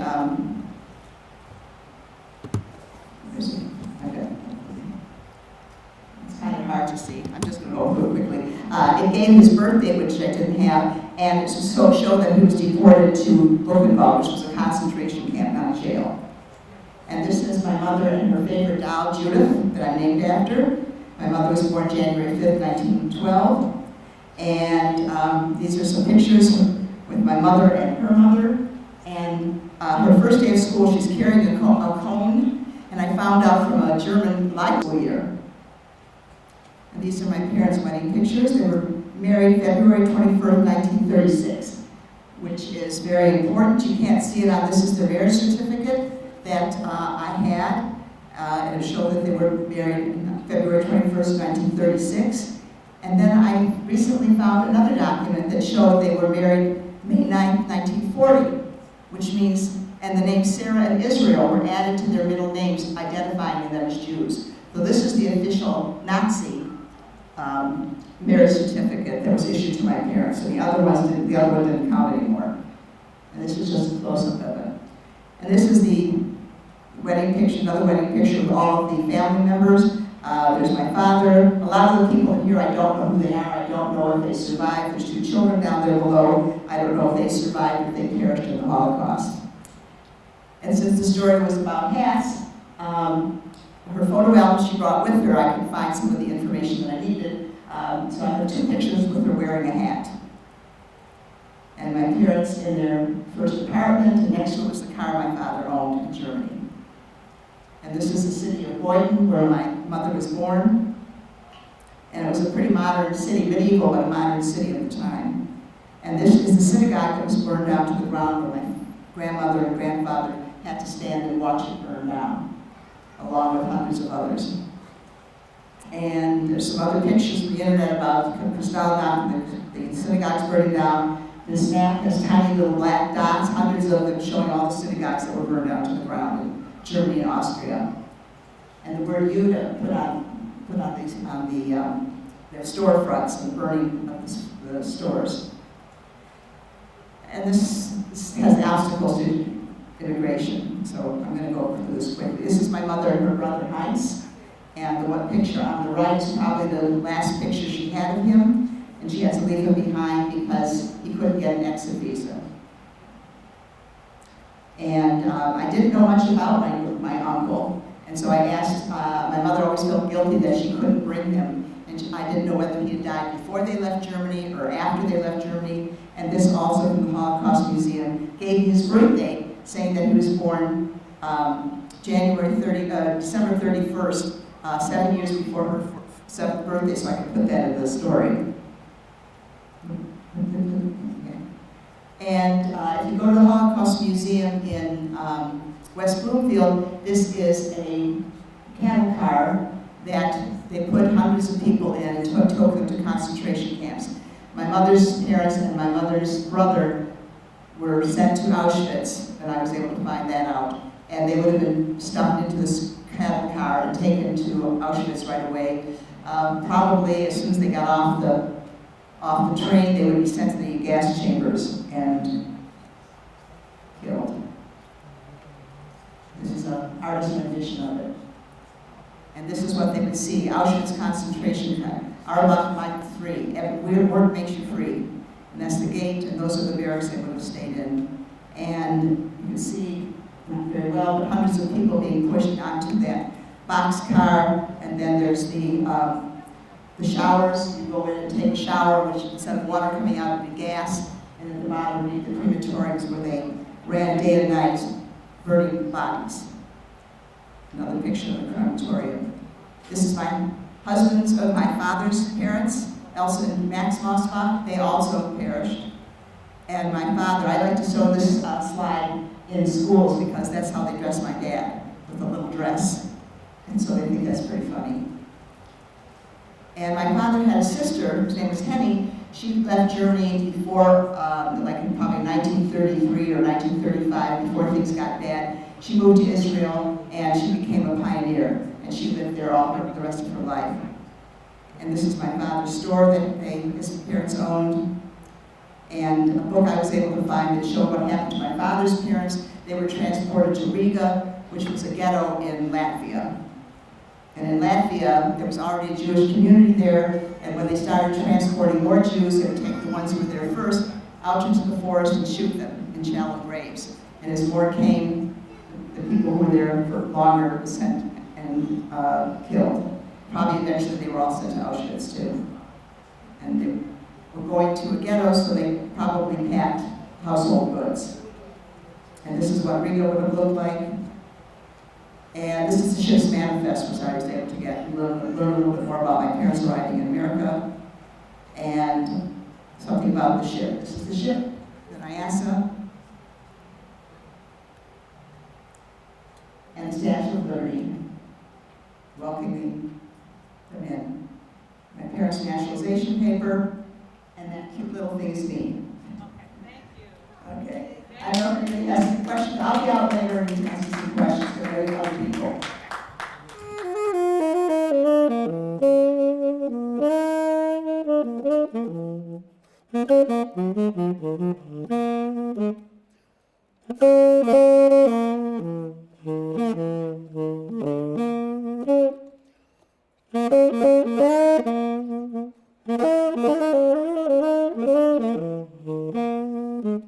There's an old man called the Mississippi.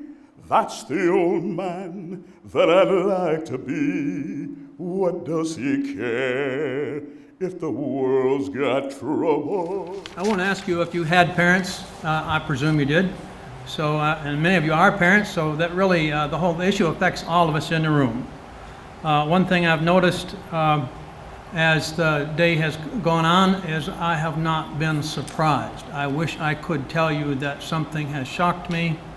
Unfortunately, it has not. And I have heard so many of these things before. This is a family issue. It affects all of us. It's not a Democrat issue or a Republican issue or a city boy or a country boy issue. It's not a skin color issue. It's an issue that affects your family and my family. And we all come from families. When families are injured, the people in them are injured, and those injuries are hard to fix. We all know there's a certain amount of abuse that does go on out there. My experience is that the amount of abuse by parents is quite infrequent. But the amount of abuse inflicted by Child Protective Services and the courts and the foster care system is far, far more frequent. Often it is worse in intensity. We all love children. Normally, parents love their children more than anyone else does.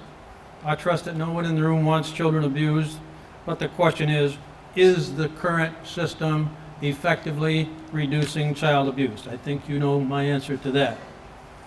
In my experience as a public school teacher for 33 years, from 7th grade on up, I don't think I saw 5 kids in 33 years that were being abused in any significant way. 2 of them that stand out in my mind were abused before they got to my class, and I know there were a few of the younger girls who were abused in a way that they wouldn't talk about with a male teacher. I know there were a few that got abused at a much, much younger age, and I never found out about it, but the numbers are small in my experience. And yes, I have dealt with children for 33 plus years, and I have dealt with complaints from parents on Child Protective Services, and they outnumber the others many, many, many times over. A couple quick stories. Story number 1 is an example of how Child Protective Services has intervened when they probably should not have, and they did it unjustly. My friends Marv and Lena, not their real names, had 3 young daughters. The oldest misbehaved. Her father told her that if she did it again, she would get a licking. Well, it got mentioned at school and then went to Child Protective Services. The CPS worker turned it into a different kind of licking. Maybe she didn't know about Roman history. Maybe she hadn't looked up the word lictor on Wikipedia. After much conflict, they had their day in court. My brother was there, told me what happened. The prosecution had the 5-year-old girl on the stand. They said, now did this and such and so happen? And she said, yes. It was the defense attorney's turn. And he said, now did that really happen? And she said, no, they just told me to say that. Well, those parents were fortunate and got their 3 daughters back, but they had to mortgage the farm in order to pay for the lawyers. Story number 2, Leo and Jennifer and Bobby, again, not their real names. I counseled the father in my office for depression. Later, both parents came in for something else. But when a CPS case started, they came back to me again. We went over their case, we went over their documents. I went to their attorney with them. I went to the courtroom with them, not as a representative, but more as an observer. There was a surprise in the courtroom. The CPS worker on the witness stand said that when the father's angry, he goes out and shoots off a gun. I was watching the body language of the others in the courtroom, and the mother was sitting there and her head was going sideways. And the father's head was going sideways. And the grandfather's head was tipped sideways, back and forth. And the grandmother, no, shaking her head. The father's attorney was leaning way back with a look of horror and surprise. Maybe he was being a little bit dramatic, but he definitely was surprised. I know the guy was an honest guy. The mother's attorney said, where did you get this information? And the caseworker says, from the boy. Well, it was a surprise to everyone else in court. Story number 3 is Mike's Hard Lemonade case. That could be quite long, but a father took his son to a Tiger ball game, bought a bottle of lemonade on the way, went to their seats. Security came along, called police. Police brought him to the medical facility at the stadium. He was tested. They sent him to the hospital in an ambulance. Hospital said he's clear to go. CPS said no, he can't go home. They wouldn't release him to the father. They wouldn't release him to the mother, who had not been at the stadium. They wouldn't release him to the aunts, one of which was a licensed social worker. Well, the thing they didn't know is that they tangled with the wrong people, and both of these parents were college professors, and they had friends who were college professors of law. And a suit happened, and the charges finally did get dismissed. The law got changed a little bit. It was Senate Bill 320. Rick Jones was a sponsor in the Michigan Senate. We lobbied on that for some changes in the bill. But why in the world were they doing this Barney Fife Act when, where was the wisdom of Sheriff Andy Taylor? You know, Michigan is not Mayberry. That was the whole theme of the Andy Griffith show years ago. You can still pick it up on some of the other alternate stations, but it was a sheriff exercising some wisdom, being a friend and a servant. We don't have enough of that going on in Michigan. Some more stories. Several years ago, our Citizens for Parental Rights group was working with a state representative. We reserved the Mackinac room at the House of Representatives office building. We invited parents to come in, gave them 7 minutes apiece to tell their story. You could just get a taste of their story in 7 minutes, but the stories went on all morning and most of the afternoon, and lots of stories there. More stories. My friend Dennis Lawrence of Michigan for Parental Rights has recorded and shown 150 half-hour cable TV programs of parents telling about their story with Child Protective Services. There was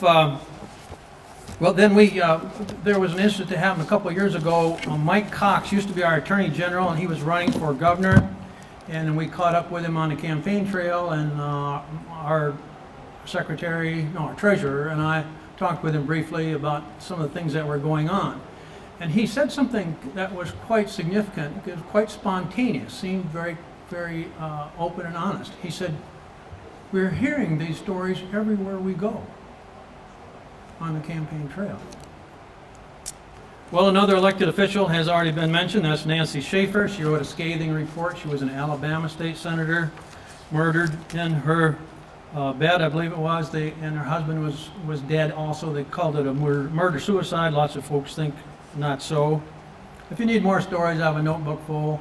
If you need more stories, I have boxes of files at home. If you need more stories, there are books written, Child Abuse Industry, Guilty until Proven Innocent, Taken into Custody, and there's plenty more books out there.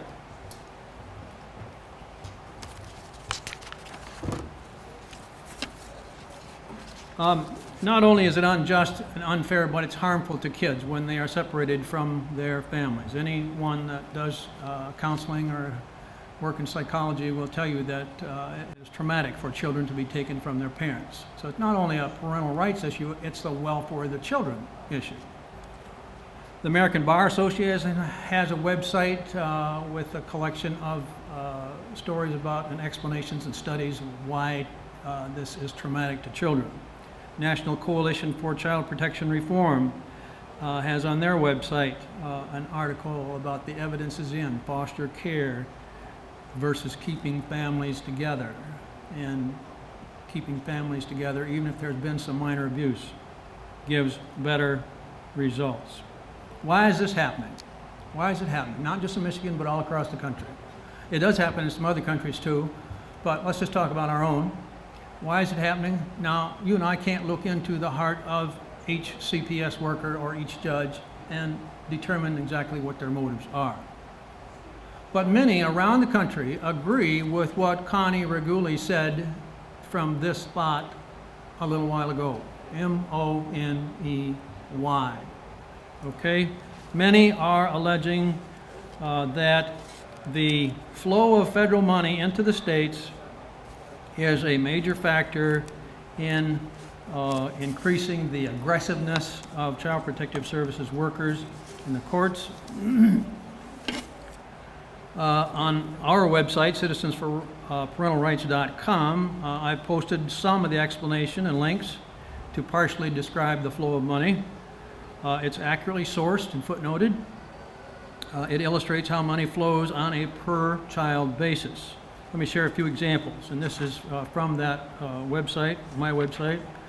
At least 3 streams of money. Foster care in Michigan, the most recent estimate for foster care payments is $24,500 per individual per year.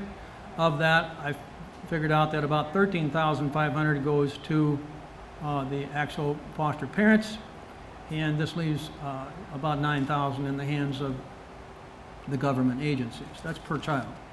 Then if they can get to a point where parental rights are terminated and the child is placed for adoption, there is a bonus, and it's under Social Security Title 4E, and it's called an Increasing Adoption Incentive Bonus. It goes to the states if they can increase their number of adoptions above a certain baseline. That can be 4,000 for a healthy, normal child, 6,000, 8,000, depending on the special needs of the child. Well, guess what? A child goes through this trauma, they're no longer healthy and normal. They're all special needs, and that contributes.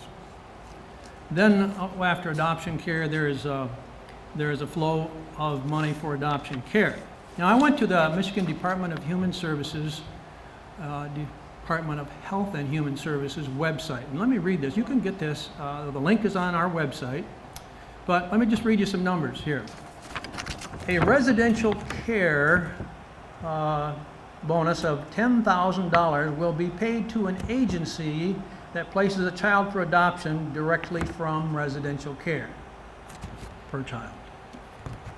A MRE rate, $9,325, will be paid to a non-custodial agency that places a child registered on MRE with a recruited family. Now, a foster or relative family is not considered a recruited family. So if an agency wants the big bonus, they've got to give that child to some stranger, a recruited family, rather than to a relative. A $7,000 bonus will be paid to the custodial agency that places a child registered on MERE for 6 or more consecutive months with a recruited family. $8,000, $6,000, $3,000, $2,000, $1,300. There's a flow of money that agencies get when they complete an adoption. Well, you know, if you've been in business or worked for a business, you've got to understand something. In order to sell a product, you've got to have a product coming in, and you've got to have an inventory. I wouldn't be so crass to say that all of this is about selling children, but I do want to point out that there is a financial motive to bring children into the foster care system so that you can get them out of the foster care system so that you can get money into your wallet. Have you ever discovered a $10,000 mistake in your favor on your checking account? You'd like to keep that money, wouldn't you? Well, everybody works for a paycheck, and employers set up incentive pay, commissions, piecework, bonuses to influence the behavior of their employees. Okay? And these bonuses that I just talked to you about do affect decisions of Child Protective Services workers, I think. Okay? There's a Michigan State Senator, he was a rep, now he's a senator. He tells of a judge who said in open court, and he's thinking about what to do. He said, well, I don't want to do anything that will stop our federal funding. And then he realized what he'd said in open court and had to kind of backpedal. My friend Sally said she heard a judge in her case say, I think this is the child we're looking for. Goodbye, Rio. The granddaughter was terminated. The rights were terminated.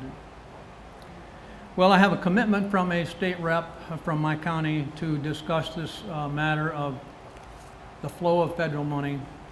She knows some things that I don't. I know, I think, a few things that she doesn't, but we have agreed to talk. She's committed to that. She's on the budget committee. Just had a bill passed that has to do with funding the whole Department of Health and Human Services, and she's good at money. She's a financial advisor, so I look forward to that conversation. Well, I suggested in my experience and my observation more abuse is coming from the system whose duty it is to protect than from parents. One state representative told us in his office that if it were up to him, the entire system would be abolished. Well, if it were up to me, the entire system would get some serious reform.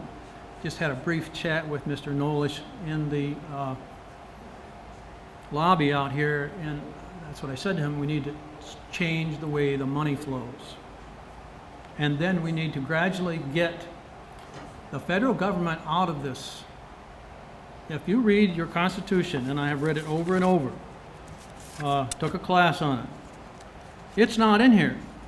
There are several things that we, the people, have given the power to Congress to do. Child protection isn't one of them. Family isn't one of them.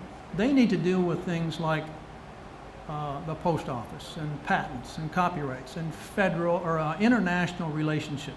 They don't need to deal with things inside our state. We're better at it than they are. Okay? I know several state representatives, I've been friends with many of them. I know some state senators. I've talked to 2 or 3 congressmen, and that's if you can make an appointment and get a chance. All of us can count on one hand the times we've seen a president. The federal government is too far away. They're not authorized to do this. They need to get out of it. I'm not saying they stop it all today. I'd say let's get them out of it 20% per year and give the job back to the states. That gets rid of this financial motive. And that seems to be what's complicating the mess, helping to make the mess much worse. We have some other legislative goals, several pages of them that we wrote up a few years back. We have gotten a few of these into bills, and a few of them passed. One of them has to do with the flow of money. Another one has to do with civil immunity for CPS workers.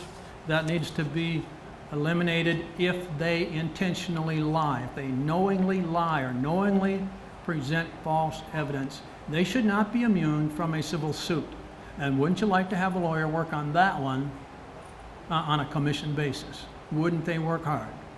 And you get some fancy lawyers with big reputations, and they will solve this problem of false evidence and lies in court if we allow them to. They will do it. That's a small change, not hard. We would like to see video recording of child forensic interviews, and we want them presented to both sides of the case, and we want them presented to the judge and the jury. Sometimes you read something in the newspaper, and then you read something in another newspaper, and they're 2 different stories. Reporters don't always get it right. If you have a child in court, you can see the whole story, but often children aren't allowed to be in court. They're interviewed privately, and you get a verbal or a written report from the CPS worker. No, that's not a good idea. If they can't be in court, then let's at least put them on a video recording so that we can see their head shaken up and down or sideways or the surprise. We can hear their tone of voice. We can see them squirm. We can see if the questioner is asking a leading question. That would be a big improvement from the system we have now of the CPS worker coming in, giving her word, and everyone being surprised. Shouldn't be that way. We can do that. It's not hard. Most of the places have the equipment already. It can be done. But our most prominent goal is an amendment to the U.S. Constitution. ParentalRights.org is the name and website of the other organization that I do volunteer work for. So I turn my business card over. There I'm the little fish in the small pond instead of the big fish in, no, let me see that. Did I say that right? There I'm the little fish in the big pond instead of the big fish in the little pond. Okay. But Paulette Brock is the state coordinator for MichiganParentalRights.org. They asked her to do that for the state of Michigan. She called me up several years ago and asked if I would work with her on lobbying in the state legislature, and I said yes, and she gave me this fancy title along with it. So let me explain a little bit about amendments to the Constitution, what's in the Parental Rights Amendment, about why we need it and what effects it would have, and about what you can do to help pass it and protect the rights of parents to raise their children. What's in the amendment? Well, there's 5 sections. Let me read it kind of quickly. The liberty of parents to direct the upbringing, education, and care of their children is a fundamental right.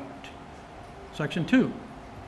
The parental right to direct education includes the right to choose as an alternative to public education, private, religious, or home schools, and the right to make reasonable choices within public schools for one's child. Section 3, neither the United States nor any state, Michigan, Oklahoma, California, none of them, nor any state shall infringe on these rights without demonstrating that its governmental interest as applied to the person is of the highest order and not otherwise served. Those last couple words are important, not otherwise served. They actually have to take a child from this couple, or can they maybe pay the water bill? Right, that's right. Wouldn't that work a little bit better? You don't have to take the kids. Neglect? No. Which is cheaper? Paying the water bill once or a court case? And let alone the trauma and the damage to the children and the family. Section 5, this article shall not be construed to apply to a parental action or decision that would end life. And that has to deal with the whole abortion issue. It just says that that decision is going to have to go by the law that's in place wherever it's in place. But a parent cannot force a teenage daughter to have an abortion against her will. So that's what that is about. So what effects would it have? We do not now have a clear nationwide standard on parental rights. We need to have that as a guide for the courts, whether they're local courts, state appeals courts, federal courts, Supreme Court, etc. What else will it do? It will make a change in the standard of proof from the current preponderance of evidence standard for a judge to take jurisdiction over a child. He becomes the new parent based on preponderance. That's the lowest standard. That's not even, there's three standards: preponderance, and then there's clear and convincing, and he has to do clear and convincing after he has taken jurisdiction over the child. If he's going to terminate the parent's rights, that's on clear and convincing evidence. That's a little higher, okay? But criminal, that's beyond reasonable doubt. That's the most difficult one. Well, I think those got to be switched around logically, and that's one of the things that this will do. Is there a way to turn it up, or is this any better if I get into it? I can hear myself. Yeah. All right, thank you. There is something also that the amendment does not do, which is also important. There are 8 different amendments. We have 27 amendments. There are 8 different amendments that say the Congress shall have the power to enforce this article through appropriate legislation. You find that, I believe, 8 or 9 different places. I think it's 8 different places in the amendments, in the 27 amendments. It's not in this one. It doesn't give Congress the power to make laws about children and families. But it does restrict them, and it does restrict the courts from what they can do. Well, let me give you a little bit on the big picture on constitutional amendments. There have been 27 amendments in the 230 years that our Constitution has been in use. Remember that 10 of these were done right away within the first couple of years, called the Bill of Rights. 3 of them were done right after the Civil War in response to slavery, and I'm part of rectifying that. So now we're down to what, to about 14, 15 of them.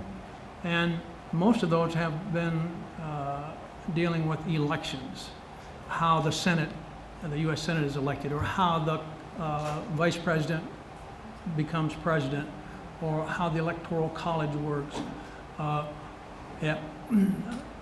who can vote, women's suffrage in the 1920s, going from age 21 to age 18 for voting age. That's what most of those amendments are about. There are a bunch of them, and especially those first 10 are about protecting rights and limiting the judiciary. Very few since then have been with the rights of regular Americans. So this is kind of an uphill battle. The way that a constitutional amendment is done, usually there's a couple ways, but the one that's almost always been used is that the language has to be written up. It has to be passed by 2/3 of the U.S. House of Representatives and by 2/3 of the U.S. Senate in Washington. Then they refer it to the states for ratification. 3/4 of the states have to ratify it. I think it only takes a simple majority vote in each state legislature to do that, but 3/4 of the states have to ratify it. The question is, can we do this? It's a big challenge, something that hasn't been done very often. It's a lot of work. But let's think back a little bit in American history. Americans have stepped up to the challenge. We've done it before, we can do it again. Think about that Declaration of Independence, when 13 little colonies fought against a world empire and won. Think about our original Constitution, how good it is, and how many copies, or how many countries have copied it. That's kind of profound. Think about how significant the Civil War was. Basically, it was over ending slavery, and the moral side of that question prevailed. Think about the civil rights movement of the 60s. There may be a few folks here that remember the 60s. Martin Luther King Jr. was a leader in that. That was about Americans fixing a problem. We did it. You know, one of the hardest things in public speaking is to be the speaker after the last speaker. Anyhow, I had actually came with my dissertation prepared. My name is Kafense Chike. I'm kind of joking about the dissertation. I know we're short on time. My name is Kafense Chike, and I'm a professor of African American Studies. And thank you for the opportunity to be a part of this event. Before we move forward, let's say save the babies. Y'all ain't that tired. Say save the babies. Save the babies. Save the babies. In preparation for the talk that I had initially planned to give, which was a little longer, Debbie sent me a couple of videos that dealt with CPS and things like that. I don't have any real personal experiences with CPS, but what moved me as I was watching one of the videos as the gentleman, and he just so happened to be white, was talking about the intentions of CPS and giving pointers and tips on how to not be manipulated by CPS. And what immediately came to my mind is the history that people of African descent have of trusting in institutions that were supposed to be designed to protect them, but actually turned in on them. This is a historical reality, and black people everywhere know this, and most of us have it's a very high rate of a lack of trust for governmental institutions. Now, this just so happens to be the Quadcentennial. Does anybody know what that means? The Quadcentennial. 2019 is the 400th year since the first enslaved African came to this country. Of course, it wasn't this country at that time. And I organized these 400 years in four historical periods. The period of enslavement, which is 1619 to 1865. The period of sharecropping and convict leasing, which lasted from 1865 to the 1960s. And in the Jim Crow era, which lasts from 1896 to 1954. And finally, from 1968 to the present, we find ourselves in the era of mass incarceration. Has anybody seen the documentary 13? If you have not, I urge you to see that. I was in a meeting, I had opportunity to meet the new top cop for the state. I forgot his name. He wanted to meet some community people. I asked him, have you ever seen this? He hadn't seen it. It's very important that we see that to understand how, not just in the era of mass incarceration, but historically, from day one throughout every one of these four historical periods, people of African descent have been systematically oppressed and suppressed through the use of institutions. And that includes law enforcement, the police. In fact, the police were created to keep black people in line and on the plantation. The judicial system and a variety of other institutions, and a major part of this process of oppression or the attack on African American families from the first African that was brought here was to the African American family, or more effectively, to dissemble it and make it almost null and void. And this was done because this was a way to wipe out the culture, even though they never could do this. And what is the core of the family? The man and the woman. Yes or no? Oh, y'all, we're not in the same place, right? So there were very systematic and conscientious attacks on male and female roles, gender roles. And I know that can be a touchy subject in the particular time period we live in, but during that time, gender roles were very clearly defined. And one of the ways to acculturate and disempower those people that were enslaved were to blur those lines.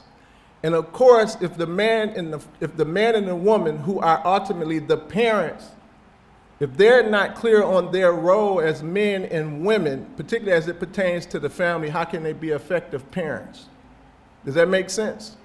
So this begins the systematic attack on the African American family. And from the first, when we think of men, what do you think of? You think about a man that you want to marry. This is to the women. What words come to mind? What are the adjectives that come to mind? It's usually two: provider and protector. Yes, no, or maybe so. Well, from the first enslaved African that came here, moving forward, there were all kind of tactics, techniques put in place to ensure that black men could not do these things. Black men on the plantation were trained to be breeders and socialized to not even be able to provide for their families. Women were socialized in a way to complement this, or to also facilitate the needs of the oppressor and the enslaver. And this, in turn, degenerated their respect for each other, and thus inhibited their ability to be effective parents. As a matter of fact, no such thing even existed during the era of enslavement. Because families were greatly distorted, people were sold apart, their families were not respected. First of all, marriage was not respected. So I could be with a woman and have children. We could create what was called fictive family or fictive kin, but that could be broken up at any given time. So when emancipation came in 1865, the first thing we did when we got our emancipation is roamed around the South from plantation to plantation looking for our kinfolk, trying to restructure our families. And when slavery ended, the planters or the enslavers or the plantation owners had the same needs. They still needed people to pick the cotton and the tobacco. So they came up with a system of sharecropping. And they also came up with a system of convict leasing. And the way convict leasing worked, if you were arrested and they came up with all kind of laws to arrest black men and put them in jail, once you were in jail, you could be leased out to these plantation owners. So we see another systematic attack on African American men, and another system used to distort or disrupt the building or rebuilding of African American families. I know I'm short on time, so I just move to the next period. Reconstruction was in that time frame. It lasted for 12 years, from 1865 to 1877, and this 12-year period exponentially showed more growth amongst African Americans since or before. More of us were elected into offices, more of us gained land, position of powers, and things like that. Reconstruction was sold out. It was major pushback against it. It ended in 1877. By 1896, we find ourselves in the Jim Crow era, which is nothing but another form of apartheid. This was another system that sought to disenfranchise African Americans. And it's important to know that women didn't have the right to vote when it was given in the 15th Amendment. I forget the date that women were actually given the right to vote, but with Jim Crow, a major focus of that was disenfranchisement or forbidding, coming up with all kinds of systematic ways to keep people from voting. Also, In every historical period, the roles of men and women in terms of being able to facilitate the perpetuation of the families, the building of strong families, was denied. Jim Crow lasted until 1954 with Brown versus Board of Education. About 24 years after that, no, not even 24, 14 years after that, we get mass incarceration. And mass incarceration, the era we're in now, shows us how the system used the penal system, the judicial system, the law enforcement agencies to incarcerate African American men at a higher rate than anybody else. I want to read just a couple of things out of the book, and I hope it encourages your heart to continue on your life journey. The day finally came for me not to be afraid to write about my life, tell my testimony, and give God the glory. I felt it isn't about myself. Rather, it is all about how He brought me through all my life's ups and downs. It is His story. There is so much for me to tell, and I can't tell it all. All I can do is tell the truth about my experiences and what I have had to learn from them through my eyes. At the time, I didn't truly understand why these things were happening. I often ask myself, why God, why me? I learned later when my eyes started to open on how God was preparing me all along to be able to handle what came later on in my life. He had a plan for me, and I didn't know the type of gift He was preparing me to receive. The gift came in the form of fivefold ministry. The scripture pertaining to fivefold ministry reads, and He gave some apostles, and some prophets, and some evangelists, and some pastors and teachers, by perfecting of the saints for the work of ministry, for the edifying of the body of Christ. You find that in Ephesians 4:11. The Lord has prepared me to be a minister and a distributor of messages, helping others to see how He has prepared you and I with His plans.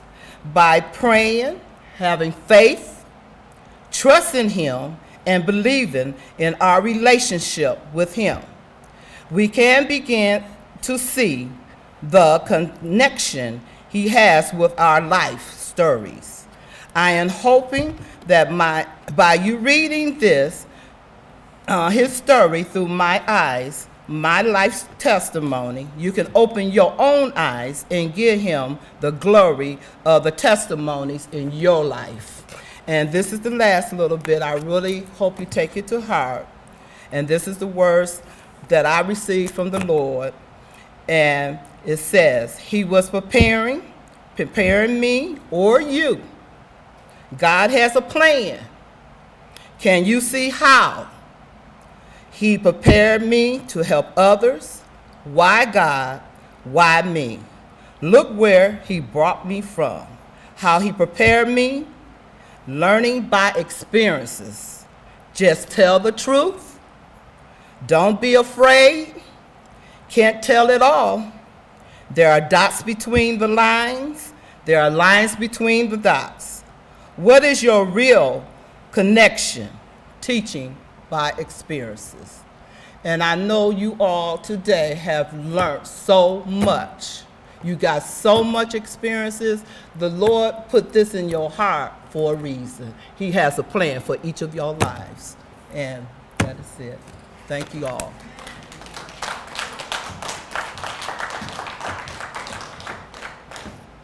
Again, I want to say thank you all for coming. I know it's been a long day. I want you guys to go down the hall and get some refreshments. And I want to say, if you have any questions, you can talk to the people down there. And I believe a lot of us say, you know, why did they take my grandchildren? Why did they take my kids? And like she said, there's reasons between them dots.